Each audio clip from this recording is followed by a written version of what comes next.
Por favor, que tomen sus lugares. Estamos por comenzar.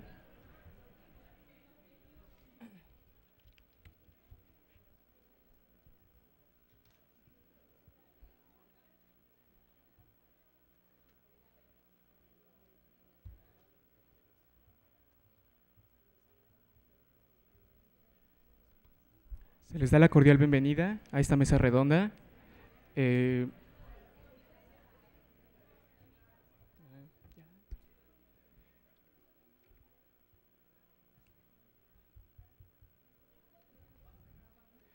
en esta ocasión tenemos la presencia de los profesores de aquí de la UAM, a la profesora María Concepción y Adriana Ramírez. Ellas van a presentar un trabajo. La profesora Concepción es el título del trabajo es La construcción del sujeto social en el contexto de la globalización, un acercamiento a la vida cotidiana. La profesora Concepción hizo la licenciatura aquí en la UAM y tiene una maestría en la UAP. La licenciada Adriana Ramírez es igual aquí egresada de la UAM y ya tiene la licenciatura.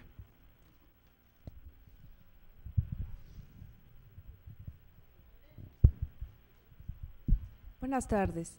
Miren, el orden de presentación va a cambiar porque el profesor Omar Manjarrés no está en este momento. Nuestra mesa lleva por título El sujeto social, filogénesis y ontogénesis. La lógica era importante, lástima que el profesor no venga, pero bueno, les voy a comentar rápidamente, brevemente, cuál era el fin de armar esta mesa en ese sentido. Omar viene en un rato más, presenta una ponencia que lleva por título Changos y cavernícolas, ¿sí? Algo así. Lo que quiere él presentar es una visión comparativa entre los primates y entre los humanos para tratar de encontrar vínculos, relaciones que aparecen muy cercanas entre los humanos y alguna especie de primate, ¿sí? Por ejemplo, el afecto, la ayuda mutua, la cooperación, en contraste con los humanos, como que podrían ser otras acciones como el conflicto, hasta el odio, ¿no? Las emociones difíciles que nosotros mismos hemos elaborado. No sé más, bueno, solamente quiero anticipar cuál era el fin de esa plática, ¿sí? No tengo los detalles, pero bueno, esa era la idea, ¿sí? Cuando platicamos con él nos iba a presentar eso, enseguida nosotros tendríamos el segundo lugar para situarnos ya en la época contemporánea con el fenómeno de la globalización. Posteriormente la maestra, la doctora María Elena Sánchez Azuara y Isaac Serna darían una reflexión en torno al estrés, ¿sí? Les platico porque va a modificarse la presentación, vamos a comenzar nosotros, esperamos que se pueda incorporar el maestro Omar y bueno, esperemos que no cambie bastante el orden que nosotros habíamos pensado. Nuestro trabajo se llama La construcción del sujeto social en el contexto de la globalización, un acercamiento a la vida cotidiana. Bueno, creo que no sale la primera, ¿no? Bueno, no importa, es simplemente la presentación. Ustedes podrán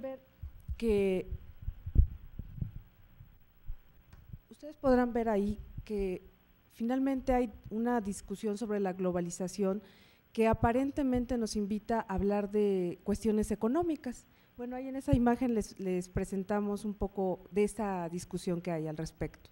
Por ejemplo, hace referencia a que es una cuestión que tiene que ver con la tecnología, con cuestiones del capitalismo o del mundo occidental. Sí, la siguiente, por favor.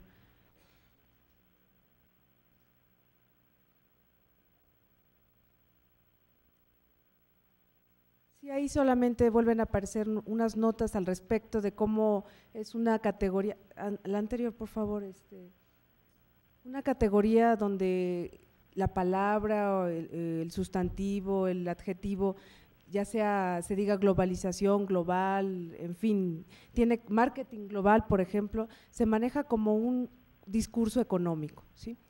En la siguiente imagen vamos a ver cómo no es solamente esa, la siguiente por favor, no es esa la única reflexión que podemos hacer.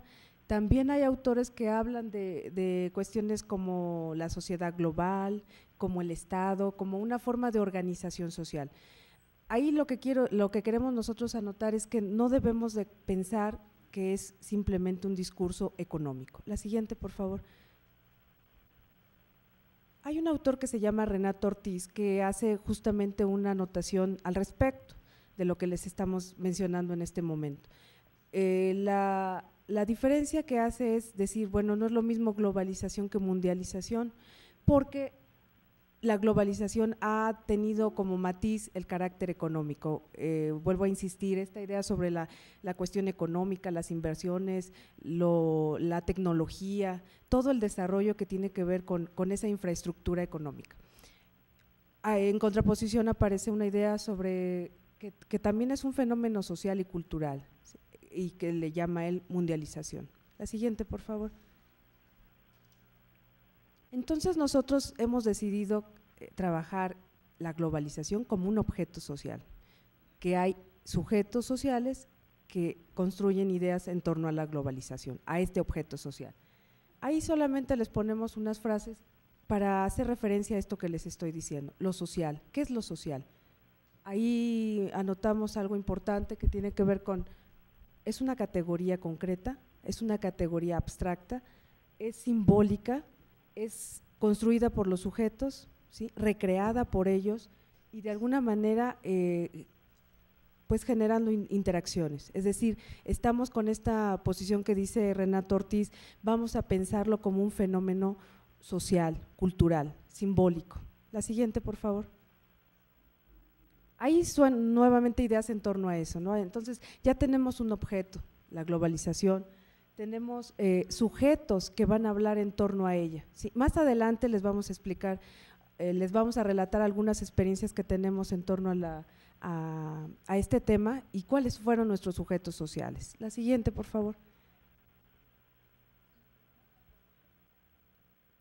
Bueno, ahí lo que se maneja es una cita de un artículo que está disponible en internet que hace una discusión sobre el objeto social. ¿Cuándo llegamos a decir que un objeto se vuelve objeto social?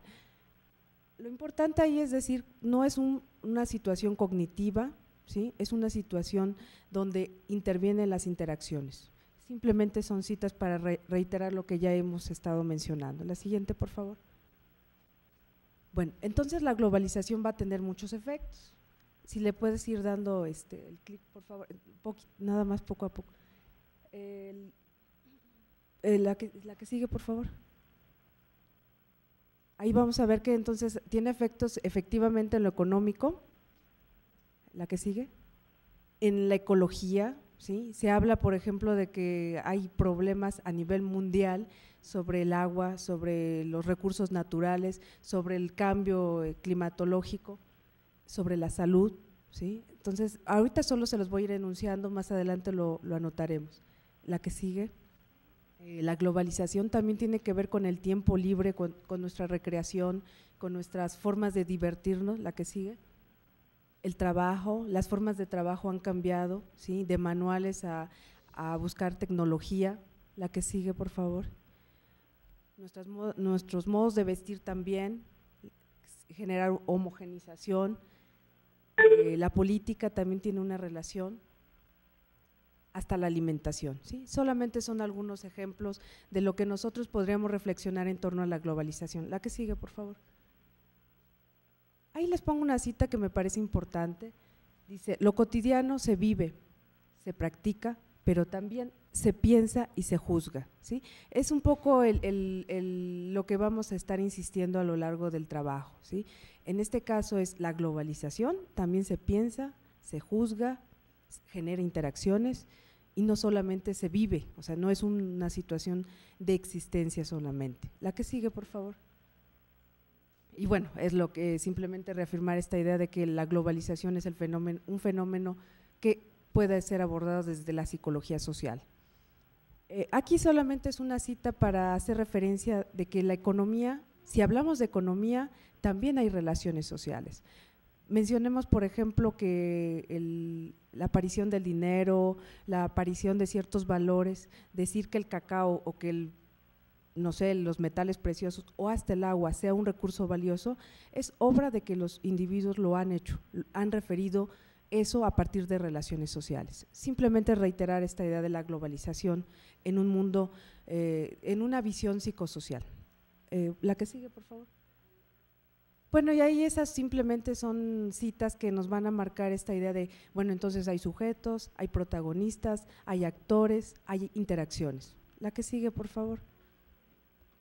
Nosotros partimos de la idea de la representación social, es un sistema que permite la interpretación del entorno, tiene que ver con el sentido común, está agrupada en torno a un tiempo, una cultura, un espacio, ¿sí? Es una teoría que puede muy bien colocarse en el rango de las interacciones sociales.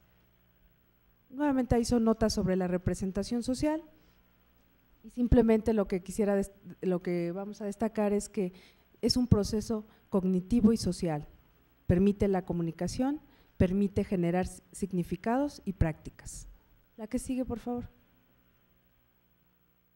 Bueno, les vamos a platicar 3 estudios que tenemos hasta ahora en torno a esto que hemos hablado como globalización, como objeto de estudio y ciertos sujetos con los cuales nos hemos nosotros interesado. El primer estudio le llamamos pensamiento social y sentido común. La que sigue.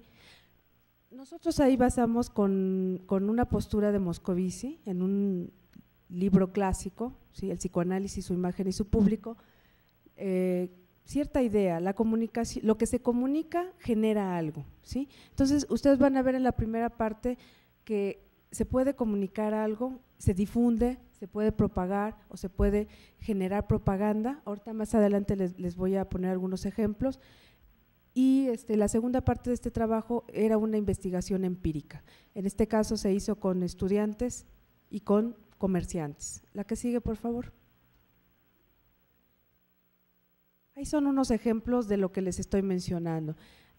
Una difusión es un sistema de comunicación que simplemente va a generar opiniones. Ahí son algunos ejemplos, espero que los puedan ver, si no podría relatar algunos de ellos. Simplemente es como desde el humor, son algunos cartones que obtuvimos de páginas de internet y básicamente es ver cómo a partir del humor se dice algo, se comunica algo. En este caso, cómo se comunica la globalización. Solo citaré algunas al azar por poner una ilustración. La primera dice, la titulan bla bla bla, ¿no? Lo que faltaba dice bla bla bla lización, ¿sí? O sea, para simplemente hacer un humor en torno al objeto de estudio. Otra más dice, ¿y cuándo van a globalizar la riqueza? Otra más dice, no hijo, nosotros no estamos en el globo desde mucho antes, nosotros estamos en el globo mucho antes de la globalización, ¿sí? Esa quisiera que pusieran atención porque era un poco lo que nos quiere platicar Omar, ¿no? Cómo nosotros somos humanos desde el momento en que estamos en relación y tenemos relaciones sociales, ¿sí? Piensen en cosas tan simples como el apego, el afecto, el amor, el odio, el apoyo mutuo, la solidaridad, ¿sí? Lo que va a narrarnos más adelante Omar tiene que ver con eso, ¿no? ¿Cuándo se creó y cuándo se destruyó o se transformó, ¿sí? En este caso la caricatura trata de decir eso, ¿no? Bueno, pues nosotros estamos antes que vinieran esas ideas que se llaman globalización. La que sigue, por favor. Aquí les presento un fragmento más adelante, por favor, de lo que dijo Juan Pablo II cuando se dirigía a un grupo de trabajadores obreros. Es muy largo, pero bueno, lo que quiero destacar es que la globalización la entienden como una forma de humanizar. dicen ellos, hay que globalizar la fe. Si se fijan, ojo, hay una diferencia ya en discursos. Los economistas dirían, vamos a desarrollar políticas de cooperación económica, por ejemplo, ¿sí? En cambio, en este caso, grupos religiosos, católicos en especial, van a decir, vamos a globalizar a la humanidad, hay que hacerla más humana, ¿sí? Y por lo tanto, ahí hay una anotación que dice, la propagación permite generar actitudes. La que sigue, por favor. Ahí son dos ejemplos de discursos que se toman para ver cuál es el efecto de un estereotipo de propagar, de la propaganda. Del lado izquierdo aparece el discurso de un fragmento de una entrevista que se le hizo a Zedillo para adjudicarle el término globalifóbicos, ¿sí? Y finalmente, si ustedes ponen atención a eso que está en negro que dice, se refiere a personas o grupos que hoy en día asocian todos los males del mundo con la globalización. Y al final, en una parte dice, esos finalmente, algunos, los que no quieren el desarrollo económico, tienen pereza intelectual. Esa es parte de un discurso, pero finalmente nos dice cómo piensan la globalización desde el punto de vista político. Del lado derecho podemos ver un fragmento de un discurso de Marcos, donde ellos van a decir algo diferente sobre la globalización. Van a decir, según un proceso de categorización, hay un nosotros, hay un ellos, ¿sí? Los de arriba, los de abajo, ahí los van a presentar, ¿sí? Y con todos los adjetivos que ustedes pueden ver ahí, ¿sí? La que sigue, por favor. Bueno, para concluir esta parte del estudio, se hizo una investigación empírica, si le puedes continuar, eso que desapareció es lo común y va a aparecer más adelante. Nada más rápidamente ahí les diría que con una muestra de estudiantes a punto de terminar sus estudios de preparatoria y con grandes aspiraciones a ingresar a una universidad, la globalización se mira como una idealización. ¿Qué significa? Significa progreso económico, significa que tenemos la igualdad. Una anotación que quisiera hacer es que ellos piensan la igualdad como todo el mundo tiene el derecho a tener un celular, esas son sus respuestas, ¿sí? Esa es la igualdad, o sea, está colocada en el marco en el cual ellos pertenecen, ¿no? En ese momento lo que más les interesa es un celular, por ejemplo, o una computadora, o una laptop. Entonces, la tecnología es muy buena, ¿sí? Si podemos ver ahora el contraste, con una muestra de comerciantes, cuando se les pregunta qué es la globalización, aparecen cosas referidas a su empleo, es decir, pues es desempleo, por eso estoy como comerciante, es piratería, pues no está bien porque pues es ilegal, ¿sí? Va en contra de nuestra identidad, pero lo tengo que hacer, ¿sí? O y lo que aparece como común es algo muy importante que va a aparecer en otros estudios, ¿no? Es eso que llamamos ahí pérdida de la identidad. La globalización también, a pesar de que tienen diferencias de ver la globalización, también hay cosas comunes en ambos grupos. Este es el segundo estudio y nos los va a relatar Adriana.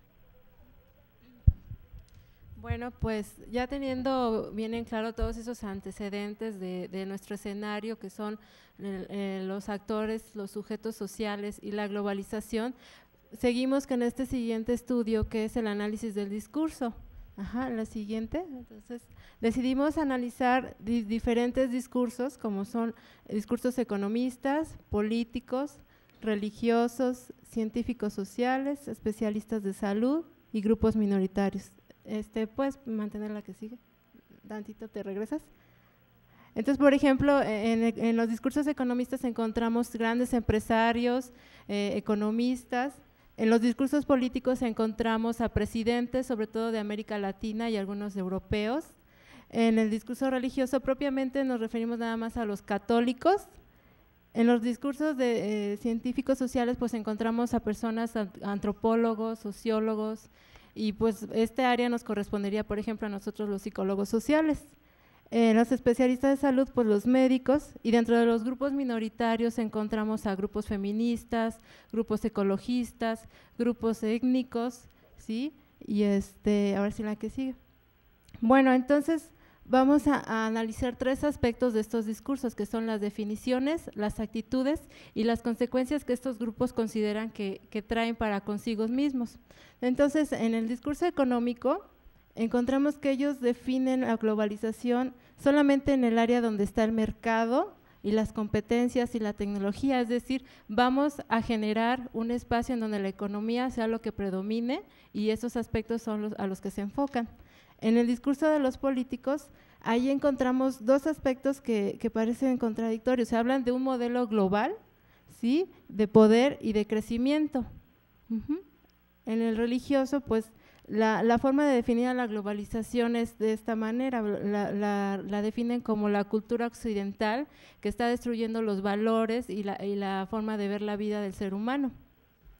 Dentro del discurso de las ciencias sociales, en lo que se enfocan estos investigadores o científicos es propiamente a criticar el papel que los Estados Unidos tienen en referente a todo el mundo, cómo influye y cómo determina la forma de ver la sociedad. Y bueno, dentro de los especialistas de la salud encontramos que pues cada vez se deteriora más la vida, sobre todo en la forma de los alimentos, la comida chatarra, y en la forma en cómo enfermedades crónicas degenerativas se hacen presentes precisamente estos hábitos de alimentación. Y bueno, ya dentro de los grupos minoritarios, como ustedes ya se imaginarán, hablan mucho de la resistencia social. ¿Por qué? Porque como representan grupos minoritarios, entonces tienen que resistir ante este modelo que cada vez se hace más presente. ¿Qué sigue? Bueno, entonces las consecuencias que cada uno de estos discursos habla que tiene la globalización es para los económicos, va a haber un mayor desarrollo de América Latina en este caso, entonces por eso es conveniente implantar el modelo de globalización. Eso es con respecto a los empresarios. Para los políticos encontramos 2, depende de qué políticos se esté hablando, por ejemplo, de presidentes de América Latina o europeos. Los europeos dicen, a América Latina le conviene este modelo porque va a permitir mayor desarrollo y tener tecnología de punta. Pero algunos presidentes de América Latina, sobre todo los más pobres, los países más pobres, hablan, no es cierto, este modelo cada vez nos trae más problemas sociales. Entonces, como que empieza a haber ya una concientización por parte de los políticos de América de que este modelo no es tan conveniente. Por parte de los religiosos, pues hablan de globalizar la religión. ¿Qué quieren decir? Pues de que dignificar al ser humano a través de los valores, de hacer más amplio esta idea. En las ciencias sociales, pues de nuevo, ¿no? Estados Unidos es quien impone una idea de cultura, de vida, de conocimiento, entonces se critica mucho eso. En la salud, pues como ya estábamos comentando, pues hay muchos problemas de salud, problemas sociales, sin embargo, una de las consecuencias es que aunque hay tecnologías que pueden ayudar a mejorar la condición de salud del ser humano, no son accesibles. Y bueno, los grupos minoritarios cada vez se cuestionan más cómo llegar a tener una vida digna dentro de este modelo, entonces nos hablan de que ellos tienen que llevar a cabo muchos movimientos de autogestión, de resistencia, que es lo que vamos a ver en la siguiente lámina. Aquí encontramos las actitudes, ¿no? que se relaciona mucho con esta lámina de las consecuencias. Por ejemplo, la actitud de los economistas es promover el comercio y las nuevas tecnologías. La actitud de los políticos, pues algunos critican este modelo porque, como decíamos, ya empiezan a ver que no funciona del todo bien, pero otros siguen insistiendo en que debemos adaptarnos a este modelo. Para los religiosos, pues piden precisamente globalizar esta idea de los valores de la religión, que es pues orar, predicar, dignificar la vida, hablar de los derechos humanos. Para las ciencias sociales, pues invitan mucho a la sociedad a reflexionar y a ser críticos respecto a lo que los Estados Unidos imponen.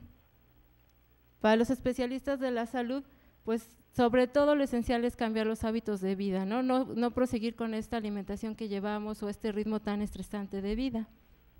Y bueno, ya para los grupos minoritarios lo esencial es esto que ya mencionábamos, ¿no? La autogestión, la resistencia y la desobediencia, ¿por qué no? Ante este modelo tan imponente. Bueno, entonces hasta aquí, a partir de estas dos primeras experiencias que tuvimos, decidimos hacer una tercera investigación que propiamente habla ya de identidad social y las condiciones globales. ¿Por qué hablar de identidad social? ¿Por qué? Porque es precisamente uno de los momentos o de los eventos culturales de la globalización más importantes, confrontarnos al otro cotidianamente, ¿no? O sea, cotidianamente el mundo se abre más a conocer otras culturas, otros idiomas, entonces estamos más expuestos. Y ese confrontarse al otro es hacerse cada vez más consciente de nuestra identidad.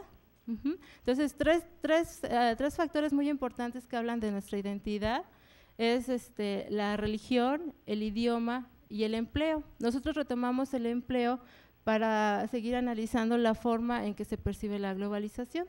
Entonces, tomamos en cuenta precisamente la ocupación laboral. Para esto distinguimos dos aspectos. ¿Qué tan cercanos están a la tecnología estos aspectos? Este empleo.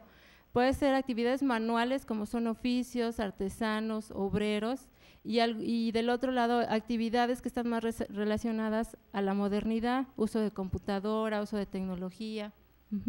Y bueno, y tomamos también distinción entre hombres y mujeres. ¿Qué sigue? Bueno, entonces la identidad social la tomamos en cuenta a partir de México como concepto. Se les preguntaba cómo se define un mexicano y qué distinguiría a un mexicano dentro de otro país, en el extranjero. Y entonces de nuestros resultados encontramos lo siguiente. Está ahí. Lo que encontramos en común son las características de la cultura y el folclore. Entonces, lo que comparten estos dos grupos de empleados y artesanos son las historias y la historia que representan las raíces prehispánicas como mexicanos. Sin embargo, hay una distinción. Los que se refieren a la raza, al lenguaje, a la alegría, a la picardía, algo más cotidiano, son las personas que se dedican a algún oficio. Y los que hacen referencia a la música, a la gastronomía, a las tradiciones, es decir, aspectos más culturales, si se quiere ver de esta manera, son los empleados. Lo siguiente que encontramos, nos hablan de valores y de lo que México ofrece. Entonces encontramos que ofrece una riqueza natural como territorio, y ahí hay dos distinciones. Los que tienen una actividad como oficios o artesanos nos hablan de que México es visto como un destino turístico que hay que explotar y que trae ganancias. Y sin embargo, los que tienen un empleo hacen una connotación despectiva. ¿Por qué? Porque dicen, los extranjeros vienen a explotar nuestros recursos. Entonces, a México lo ven como un proveedor de materias. Y otro elemento que encontramos es lo que ofrece México también es vida y valores. Entonces ahí encontramos que México o los mexicanos son gente con valores, gentileza, solidaridad, paz, convivencia familiar y religión. Y bueno, el tercer elemento que es muy importante porque nos habla de que no queda fuera la modernidad o la situación actual, nos habla precisamente de las problemáticas de México, que habla del desempleo, la inseguridad y la corrupción, y de la calidad de vida. Aquí de nuevo hay una diferencia. Las personas que tienen por actividad alguna artesanía o oficios tienen muy presente el desempleo, la inseguridad y la corrupción. Y las personas que son empleadas simplemente se enfocan a hablar de la contaminación, de la falta de servicios, de la sobrepoblación, es decir, ven ya aspectos de la calidad de vida que el otro grupo no ve. Bueno, entonces aquí en la siguiente lámina encontramos ya la representación que tienen estos dos grupos con respecto a la globalización, y en este caso son el grupo de mujeres. Entonces las primeras son representaciones negativas. ¿De qué nos hablan? ¿A qué sigue? ¿Sí? Aquí podemos comparar cómo entre empleadas y personas con alguna actividad de oficio encuentran que la pobreza, la pérdida de identidad y algo que comparten las dos es el miedo a un mundo inseguro, a un mundo con estrés y a un mundo violento y con competencia. Dentro de las positivas encontramos precisamente para las empleadas pues que te benefician a las empresas y nos trae modernidad. Y dentro de los oficios, pues hay un reconocimiento mundial de las empresas. ¿Por qué? Porque vienen y te dan empleo. Y también de nuevo la tecnología. Bueno, y ahora con los hombres, igual de nuevo las negativas. Aquí varía. ¿Por qué? Porque los hombres enfocan más a aspectos más públicos, ¿no? Podemos ver, por ejemplo, la calidad de vida, las empresas, la generación de cambio de valores y ritmo de vida, la violencia, y dentro de las positivas encontramos esto, ¿no? Posibilidades de crecimiento, modernidad, tecnología, de nuevo, contacto con otras personas y propiciar resistencia como grupo. Y bueno, ¿qué pueden hacer ellos frente a esta situación? Los empleados pues nos dicen cómo solucionar estas problemáticas del México actual. Bueno, exigir y participar como ciudadanos, consumir e invertir en productos mexicanos, y las mujeres nos decían tener menos hijos y educarlos mejor. Y los oficios nos decían fijarse por quién se vota, mejorar las oportunidades de trabajo, trabajar más. Aquí fíjense cómo la identidad de estos dos grupos se marca. Para las personas que tienen algún oficio la situación es mucho más difícil. Entonces nos hablan de que tengo que esforzarme más, tengo que trabajar más para poder sobrevivir.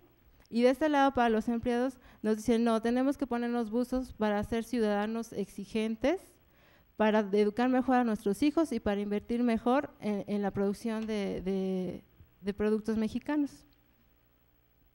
Bueno, entonces antes de pasar a las reflexiones generales, lo que nos dejó sobre todo esta última experiencia es a checar cómo la forma de percibir la globalización nos va guiando a dos vertientes. Una es que como grupo puedes afianzar más tu identidad, y la otra es que también puedes recurrir a adaptarte rápidamente y entrar a definir tu identidad de otra manera. ¿Qué es lo que pasaba? Con las personas que practicaban algún arte, algún oficio, se afianzan más a la identidad del mexicano. Sin embargo, las personas que practican algún empleo se afianzan más a la idea de adaptarse y de prepararse más para entrar en este grupo de modernidad, ¿no? Que es precisamente lo que representa la globalización. Y bueno, cedo la palabra. Bueno, nada más en 2 minutitos les vamos a dar nuestras reflexiones finales. Como vieron, finalmente hay 3 estudios, nos están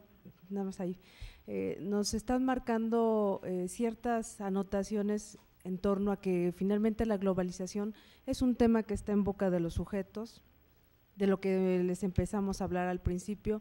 El objeto social finalmente es eso, un objeto que se le generan significados, prácticas, y con este ejercicio no queremos dar conclusiones, pero sí podemos decir que hay sujetos que hablan en torno a la globalización y la viven, ¿sí?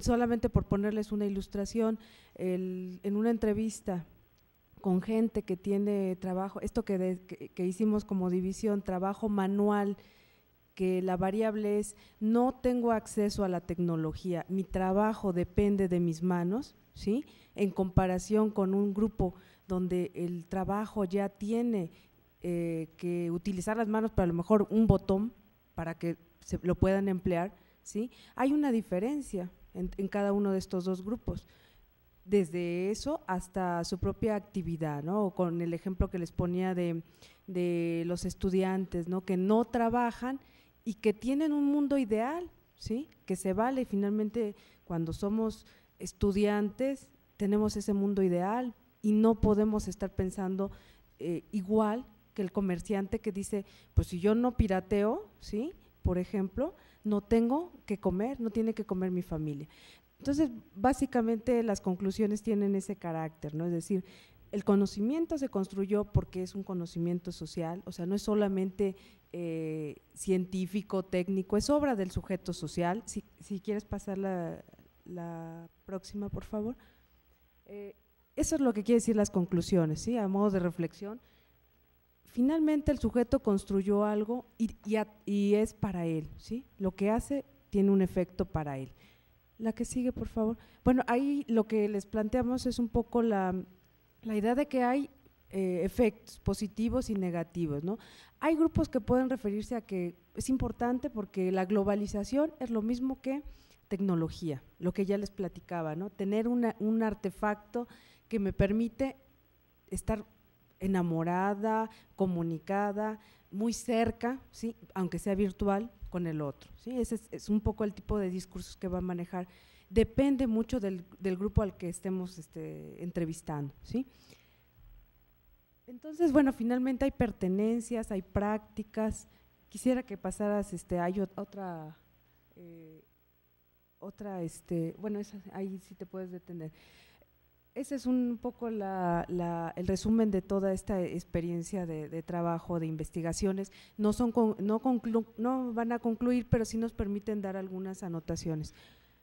Si se fijan, bueno, lo que ya les dije de los jóvenes, finalmente hay un mundo idealizado.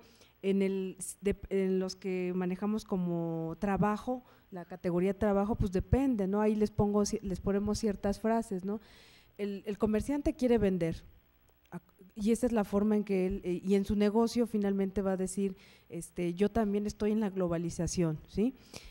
Recuerden frases como las que decía, ¿no? El dinero plástico, la piratería, o sea, está referido a eso, ¿sí? Entonces no necesitan ser economistas, es un poco lo que les comentábamos al principio, ¿no? Ellos ya también hacen una anotación, pero en cambio los que hacen una labor manual pues van a tener orgullo de hacer algo manual y mexicano, ¿sí? Sin embargo, por ejemplo, los que están ya en un trabajo donde tiene que ver la tecnología, por lo que más les interesa es estar capacitados, ¿no? Aprender inglés, aprender a manejar la máquina, para no ser desplazados por la máquina o por otro ser humano, ¿sí? Los economistas, esto es un poco de los discursos que analizamos a través de la red, ¿sí? Pues van a querer mejores inversiones, los políticos, pues mejores relaciones internacionales, los católicos, una mejor situación espiritual, ¿sí? Los científicos, ver las consecuencias humanas, ¿no? Que esa es un poco la tarea que tendríamos que hacer nosotros. Los especialistas en salud pues van a estar preocupados por mejorar nuestros alimentos, que nosotros tengamos mejores alimentos, mejores hábitos alimenticios, mejorar nuestra calidad de vida, eliminar si se puede el estrés, que es parte del trabajo que va a presentar María Elena e Isaac. Y los grupos minoritarios dirán, pues como ese eslogan que se ha mencionado mucho, ¿no? Otro eslogan, otro mundo es posible, ¿sí? Ya rápidamente nada más les diríamos, bueno, la utilidad del estudio hasta ahora, digo, simplemente tenemos estos avances, no concluyen, es ver que finalmente hay una construcción, una interpretación de la realidad, una apropiación, ciertas prácticas y bueno, y referidos a ciertos procesos que nosotros vemos cotidianamente, ¿no? Prejuicios, discriminación, estereotipos, categorización, eso está alrededor de la globalización. Por último, bueno, no hemos llegado a aplicaciones, sí, pero lo que podemos encontrar a partir de este escenario es de que si yo tengo cierta manera de comer, porque finalmente la globalización, los medios de comunicación me la proponen, me la sugieren, me la imponen, ¿sí? Lo que podríamos hacer en el campo de la psicología social es buscar cambios, ¿no? Porque si estamos viendo que problemas drásticos como el estrés, pues que se atenta contra nuestra salud, problemas cardiovasculares, hábitos diferentes de comida, ¿sí? El tiempo libre, lo que les mencionábamos en una gráfica, lo que planteamos es que finalmente se tendría que incursionar en el cambio de actitudes, en mejorar la calidad de vida, ¿sí? Y bueno, hasta ahí nosotros dejaríamos la presentación. Gracias.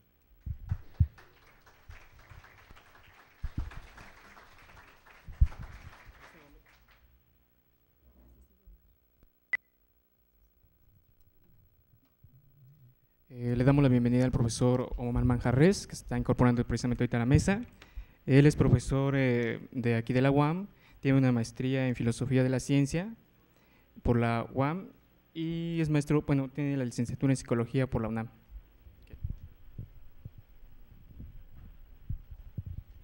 Buenas tardes, una disculpa al público por haberme colgado y sobre todo a mis compañeros de presentación hoy. Yo les voy a hablar de changos y cavernícolas en la psicología social, que me habían echado por delante un poco para hablar de hominización o especiación, o lo que es así como el contexto general de dónde venimos y a dónde vamos. Yo tengo muchos años que tengo curiosidad por nuestros antepasados y primos cercanos, y es básicamente un poco como 3 puntos lo que trataría yo de exponer. Uno, somos sociales aún antes de que nos hubiéramos hecho sapiens sapiens. La socialidad es constitutiva del funcionamiento no solo de la mente, sino del cuerpo humano y de su cerebro. Segundo, es más fácil visualizar los avances tecnológicos que los avances de convivencia.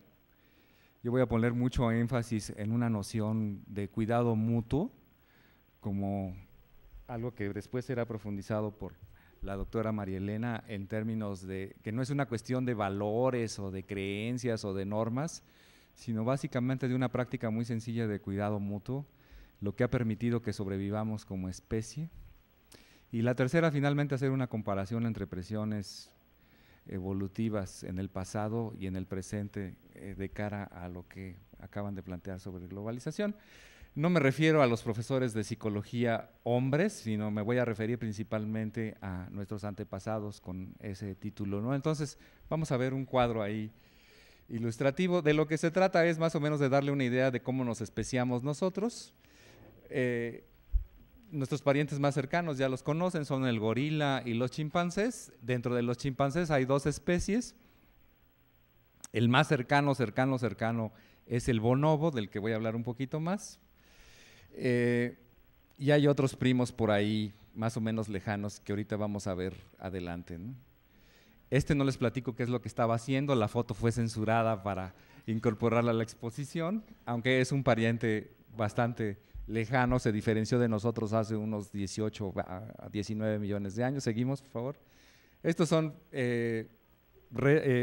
animales que eran antepasados comunes de los primates, aunque no llegaron a formar parte de los homínidos. Seguimos. Seguimos.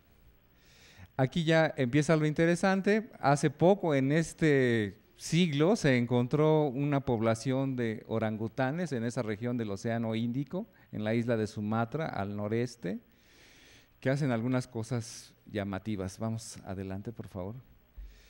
Esto es inusual. El orangután se supone que es una especie solitaria que no vive muchos juntos en una región cercana.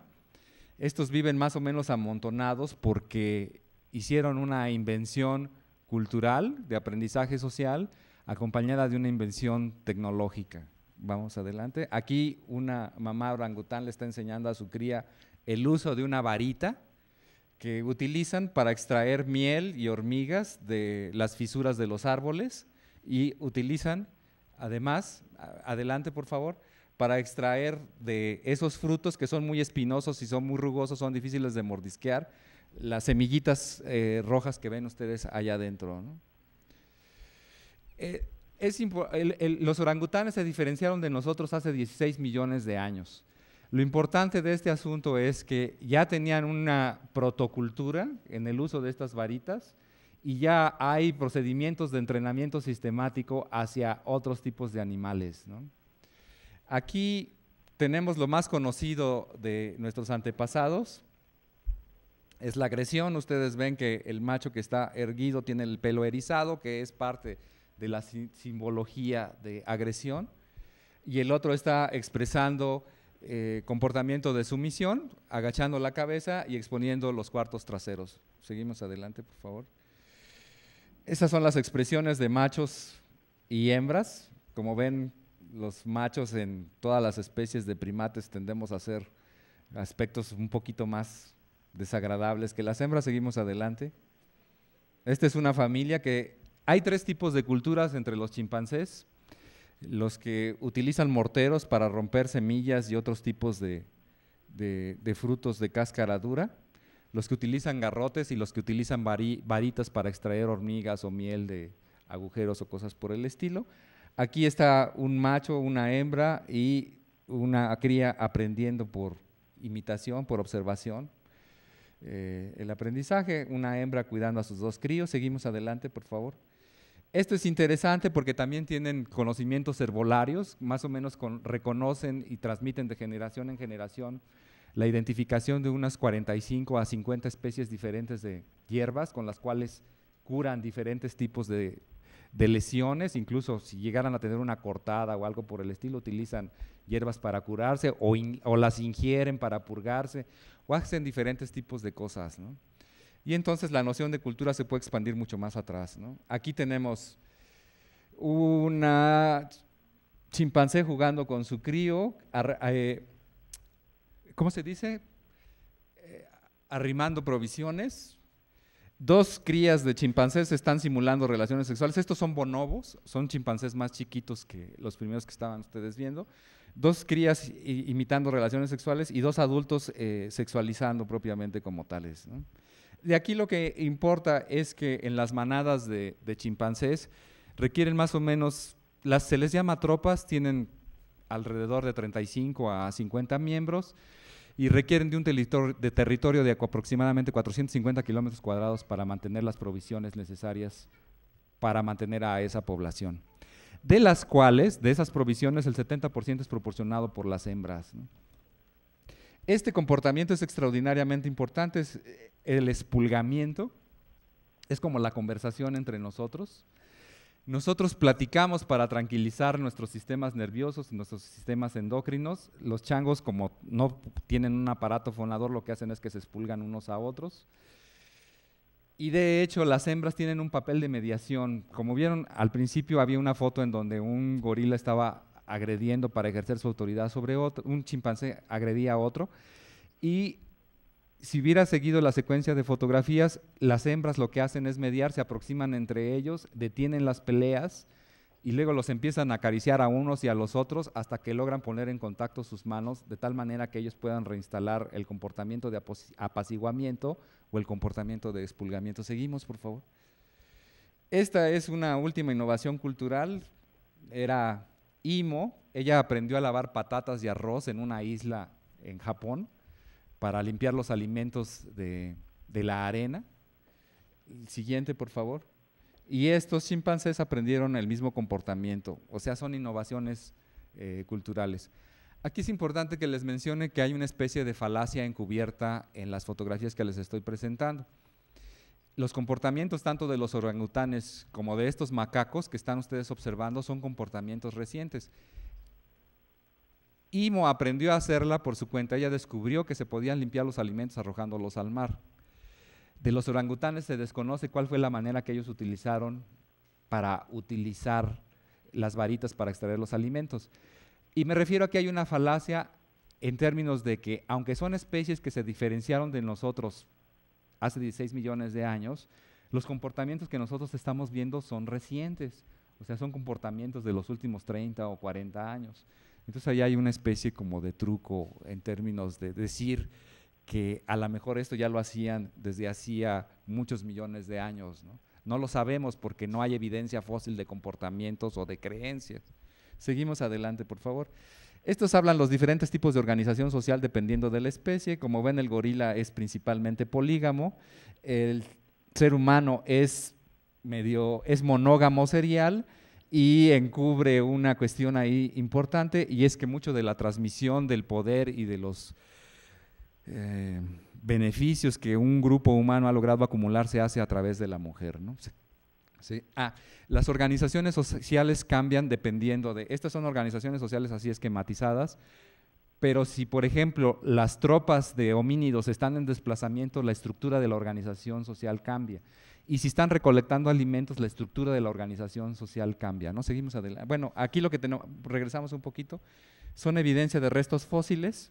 Aquí lo que me interesa mucho es mostrarles. Bueno, hay australopitecinos, afarensis, boisei, robustus, unos más antiguos, que son los que están más o menos en la tercera hilera, de 2 a 3 millones de años, y lo que me importa mucho es la última hilera hacia adelante.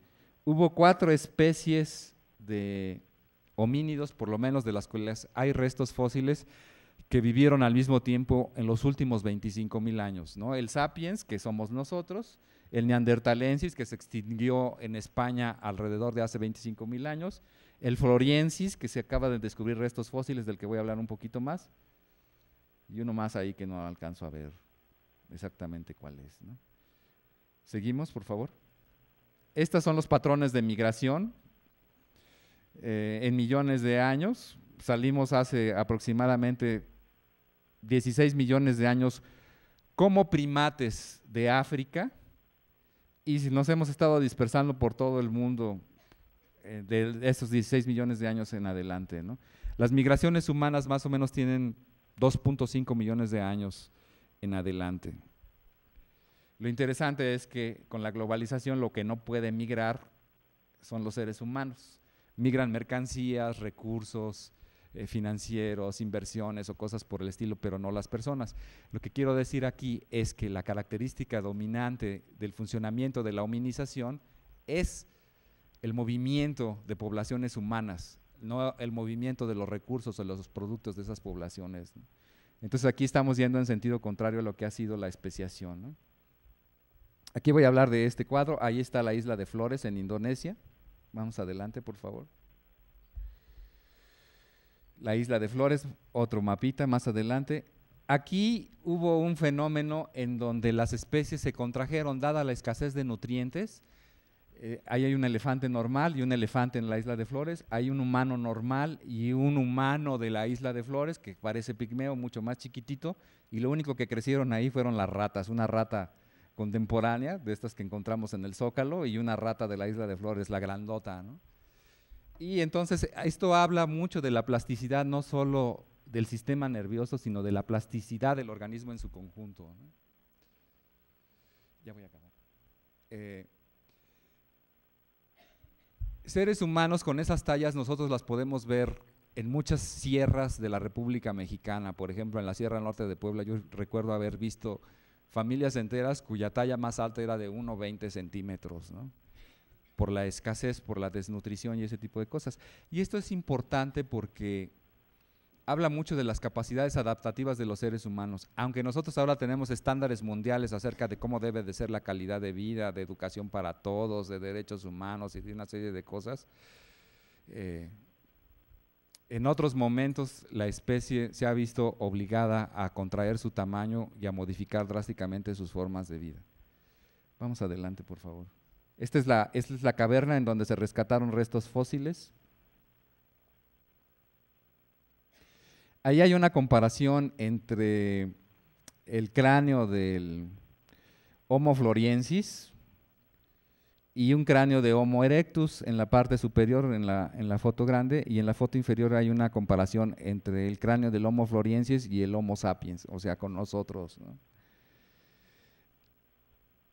Les vuelvo a repetir, era género Homo, o sea, era un pariente muy cercano a nosotros, mucho más cercano que los chimpancés y demás, ¿no? Este es el tipo de herramientas que producían: punzones, cuchillos y puntas. Ahora, un momento, lo interesante de esto es que el tamaño del cerebro parece ser que no está relacionado de una manera importante con el desarrollo de vida social muy estructurada, muy elaborada, y el desarrollo de tecnologías como estas que ustedes están viendo aquí, ¿no? Esta es otra región en donde se han rescatado fósiles, y lo que me interesa es la siguiente, por favor. Este cadáver que ven ustedes ahí tiene aproximadamente unos 40,000 años, está muy arreglado.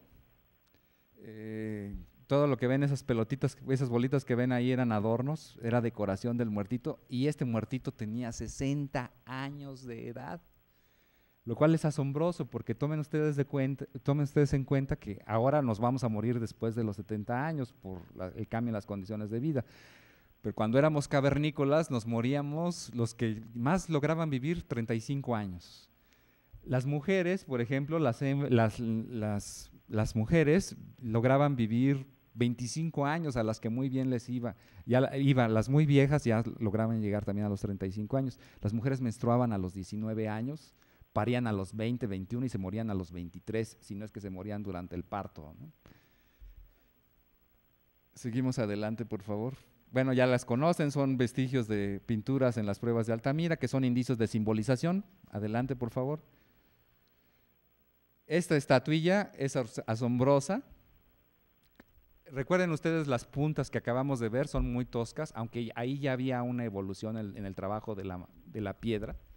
Esta piedra, esta escultura implica que en el cerebro, en la mente de aquellos antepasados, ya hubo una unificación de 3 dominios diferentes: el dominio tecnológico de manipulación de la piedra, el dominio animal de la figura del tigre, es un hombre tigre propiamente, y el dominio humano con la figura humana compuesta, ¿no? Y esto fue posible, se dice, es una de las hipótesis que existe, por el desarrollo del lenguaje. Vamos adelante, por favor. Bueno, esta es una figurilla mucho más detallada, esta no es tan antigua, 25,000 años. Y aquí hay una comparación entre el aparato fonador del humano moderno y el neandertalensis. Como pueden ustedes ver, regresamos un poquito.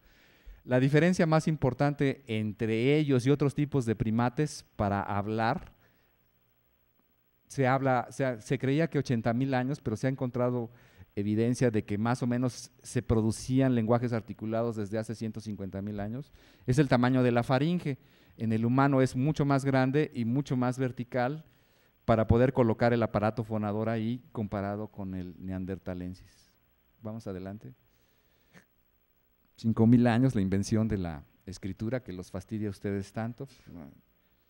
Este es otra vez un arbolito, pero ahora comparando DNAs, la cercanía que tenemos nosotros con el bonobo y con el chimpancé. Vamos adelante. Aquí es una comparación de controles saludables contra pacientes deprimidos para buscar las regiones que se activan durante el escaneo. No, el paciente no es la que está allí, esa es la investigadora, aunque tenga cara de que está deprimida. Aunque parezca que está deprimida. Vamos adelante, por favor. Estas son diferencias en la manera de integrar la información. Niños, adolescentes y adultos, por más que nosotros les digamos a los adolescentes y a ustedes los jóvenes que utilicen preservativos cuando van a tener relaciones sexuales, y que les preguntemos cerciorándonos de si nos entendieron, nos van a decir que sí, lo van a cargar y no lo van a usar cuando les suba la temperatura. Básicamente porque entre los 14 y los 17 años todavía no se da esa integración de la información. Seguimos adelante. Ya voy a terminar, esa nos la brincamos. Y esta es la comparación que les decía, ¿no? En la situación prehistórica nos moríamos pronto, pero teníamos un artefacto cultural que es muy importante, que era el cuidado mutuo, ¿no? Las familias eran de 3 generaciones, un grupo pequeño, había confianza y relaciones de filiación entre los grupos. En las sociedades anónimas modernas gigantescas, la desconfianza domina las relaciones con los desconocidos, que no son miembros del grupo nosotros. La formación de comunidades y familias se dificulta fuertemente por la presencia de estados, nación y otros mecanismos de gobierno. Quisiera hacerles una observación. Si ustedes observan lo que pasó en Kosovo o en Somalia, o en donde ha habido genocidios y matanzas de seres humanos gigantescas, como ahora en Palestina, lo que permite a los grupos humanos continuar son las relaciones de las mujeres.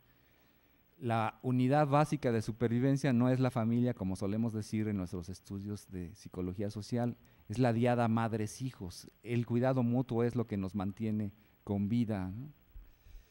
El liderazgo sobre base prosocial. Las posiciones de liderazgo se fundamentan en cualidades prosociales y competencia especializada. Esto ya es lo último.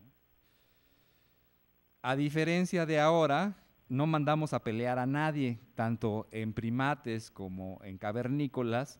Los dirigentes tenían que ponerse al frente de los combates, no enviar a subordinados, ¿no? Ahora lo que funciona más es la dominación, una tendencia a la construcción de relaciones de dominación represiva dentro del grupo anónimo del nosotros. Se llame esto municipio, estado, república o federación de naciones o cosas por el estilo, ¿no? La familia era autártica en la producción de sus alimentos, solo hay división del trabajo entre los cónyuges. Un bosquimano no podría haberse quedado en paro comparado con los otros, ¿no? Aquí, por ejemplo, nosotros tenemos la certeza de que mañana, pasado, en 3 meses, en 6 meses, probablemente la próxima década vamos a seguir comiendo muy campantes, porque no tenemos que producir los alimentos, vamos al súper y los compramos. Si bien nos va y somos ahorrativos, vamos a los mercados ambulantes, pero hasta esos están siendo hostigados por la globalización, como ustedes ustedes señalaron en las creencias de las personas. La violencia en la ciudad, la inestabilidad económica, los bajos salarios son lo que sustituye a las amenazas de depredadores y de escasez de alimentos en la antigüedad. Ya no tenemos cercanía a la naturaleza, puesto que ahora nos dedicamos a pavimentar incluso los medios rurales, ¿no? La adaptación emocional a los retos de una vida llena de riesgos, apetencia de privaciones, pues lo más que podemos hacer para vivir emociones es ver un documental de deportes de alto riesgo, ¿no? Puesto que son exageradamente costosos, o a lo mejor atravesar una avenida en alguna de las calles de la ciudad, ¿no? Y nosotros ahora estamos defectuosamente adaptados a las cargas de la edad moderna, el estrés laboral, la falta de desafíos físicos, la apetencia de riesgo se agota en acciones sustitutivas y el bienestar continuado lleva al decaimiento, el bienestar continuo lleva al decaimiento del bienestar. Las sociedades más felices del mundo son las del norte de Europa, así lo muestran los estudios internacionales, Finlandia, Suecia, Dinamarca. Las sociedades más tristes del mundo, dicen las mismas comparaciones, y las más insatisfechas son esas mismas sociedades, a pesar de que tienen los niveles más altos de bienestar. A lo que voy es a lo siguiente. Es muy fácil que una innovación tecnológica de las antigüitas como las que yo las mostré o de las nuevas de las que les platicaron nuestras compañeras, cambie radicalmente las condiciones de vida de las personas. El problema más grave que tenemos es que esta enajenación en la que estamos involucrados tiene el remedio a la mano, que es ese cuidado mutuo que ejercíamos desde la antigüedad. Cada uno de nosotros hemos sido resultado de la atención, del cuidado, de la paciencia de nuestras mamás. Las mamás no solo nos dan de comer. Piensen ustedes que un bebé, para hacerlo crecer y llegar a la edad de 5 años, requiere una ingesta de aproximadamente 5 millones de calorías.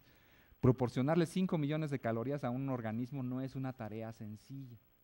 Y ese trabajo que hacen las mamás para mantener con vida a sus críos, ya estoy hablando exclusivamente de nosotros, es posible por una red de relaciones entre mujeres más amplia que le rodea, abuelas, hermanas, primas, cuñadas y cosas por el estilo. Ahí hay algo muy importante que rescatar para mejorar las condiciones de vida contemporáneas en estas situaciones de malestar de las que nos van a hablar un poquito más adelante en la siguiente presentación. Gracias por su atención y su paciencia.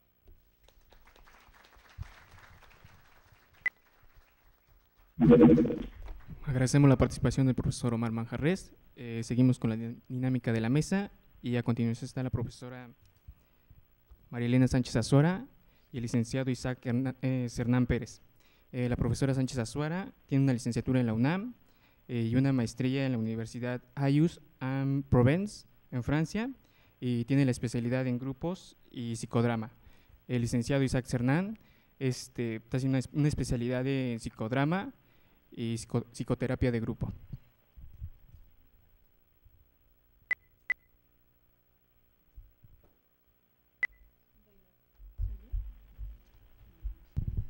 Bueno, ya se oye. Bueno, antes que nada quiero compartir con ustedes que estoy feliz de que llegó Omar, porque la verdad toda la mesa estaba estructurada iniciando con su presentación y el que no estuviera, así como que me hizo sentir, ay, ya, se cambió completamente la dinámica y no va a quedar como nosotros estábamos pensando. ¿Y esto por qué? Porque a mí me parece muy importante el poder reflexionar precisamente sobre lo que enfatizó Omar en su presentación, que son los lazos que nos han unido y que nos dan significado como seres humanos y que son las relaciones sociales, y hablar de relaciones sociales significa hablar de lazos afectivos. Y esto, como él lo mencionó, es algo que en la actualidad, con la modernización, con la globalización, se ha ido perdiendo porque se cambian los satisfactores a las necesidades básicas de los seres humanos por satisfactores de consumo. Y eso lo vamos a ver un poco más adelante, porque vamos a ver qué es lo que esto nos está ocasionando. O sea, por una parte es muy importante el desarrollo tecnológico, como lo vimos, si se ha dado una evolución desde el chango al ser humano y entendiendo por ser humano, lo vuelvo a repetir, eso que nos caracteriza, que son las relaciones sociales, es decir, relaciones afectivas, ¿sí? Pero en esta transformación ha sido muy importante el desarrollo de la tecnología y el desarrollo de la cultura. O sea, como lo muestra la presentación de Omar, ha habido momentos muy en la prehistoria de la hominización en donde ya podemos hablar de una cultura, es decir, las actividades que realizan en lo individual se transmiten a otros similares y también posteriormente se transmite de generación en generación, como era el uso de ciertas hierbas para curar algún tipo de padecimientos, ¿sí? Y esto es lo que ha dado lugar a la cultura y a la civilización. Entonces es muy importante el desarrollo de la civilización, el desarrollo de la tecnología, pero esta tecnología debe desarrollarse para el desarrollo del ser humano, para el bienestar del ser humano y no hacer del ser humano un instrumento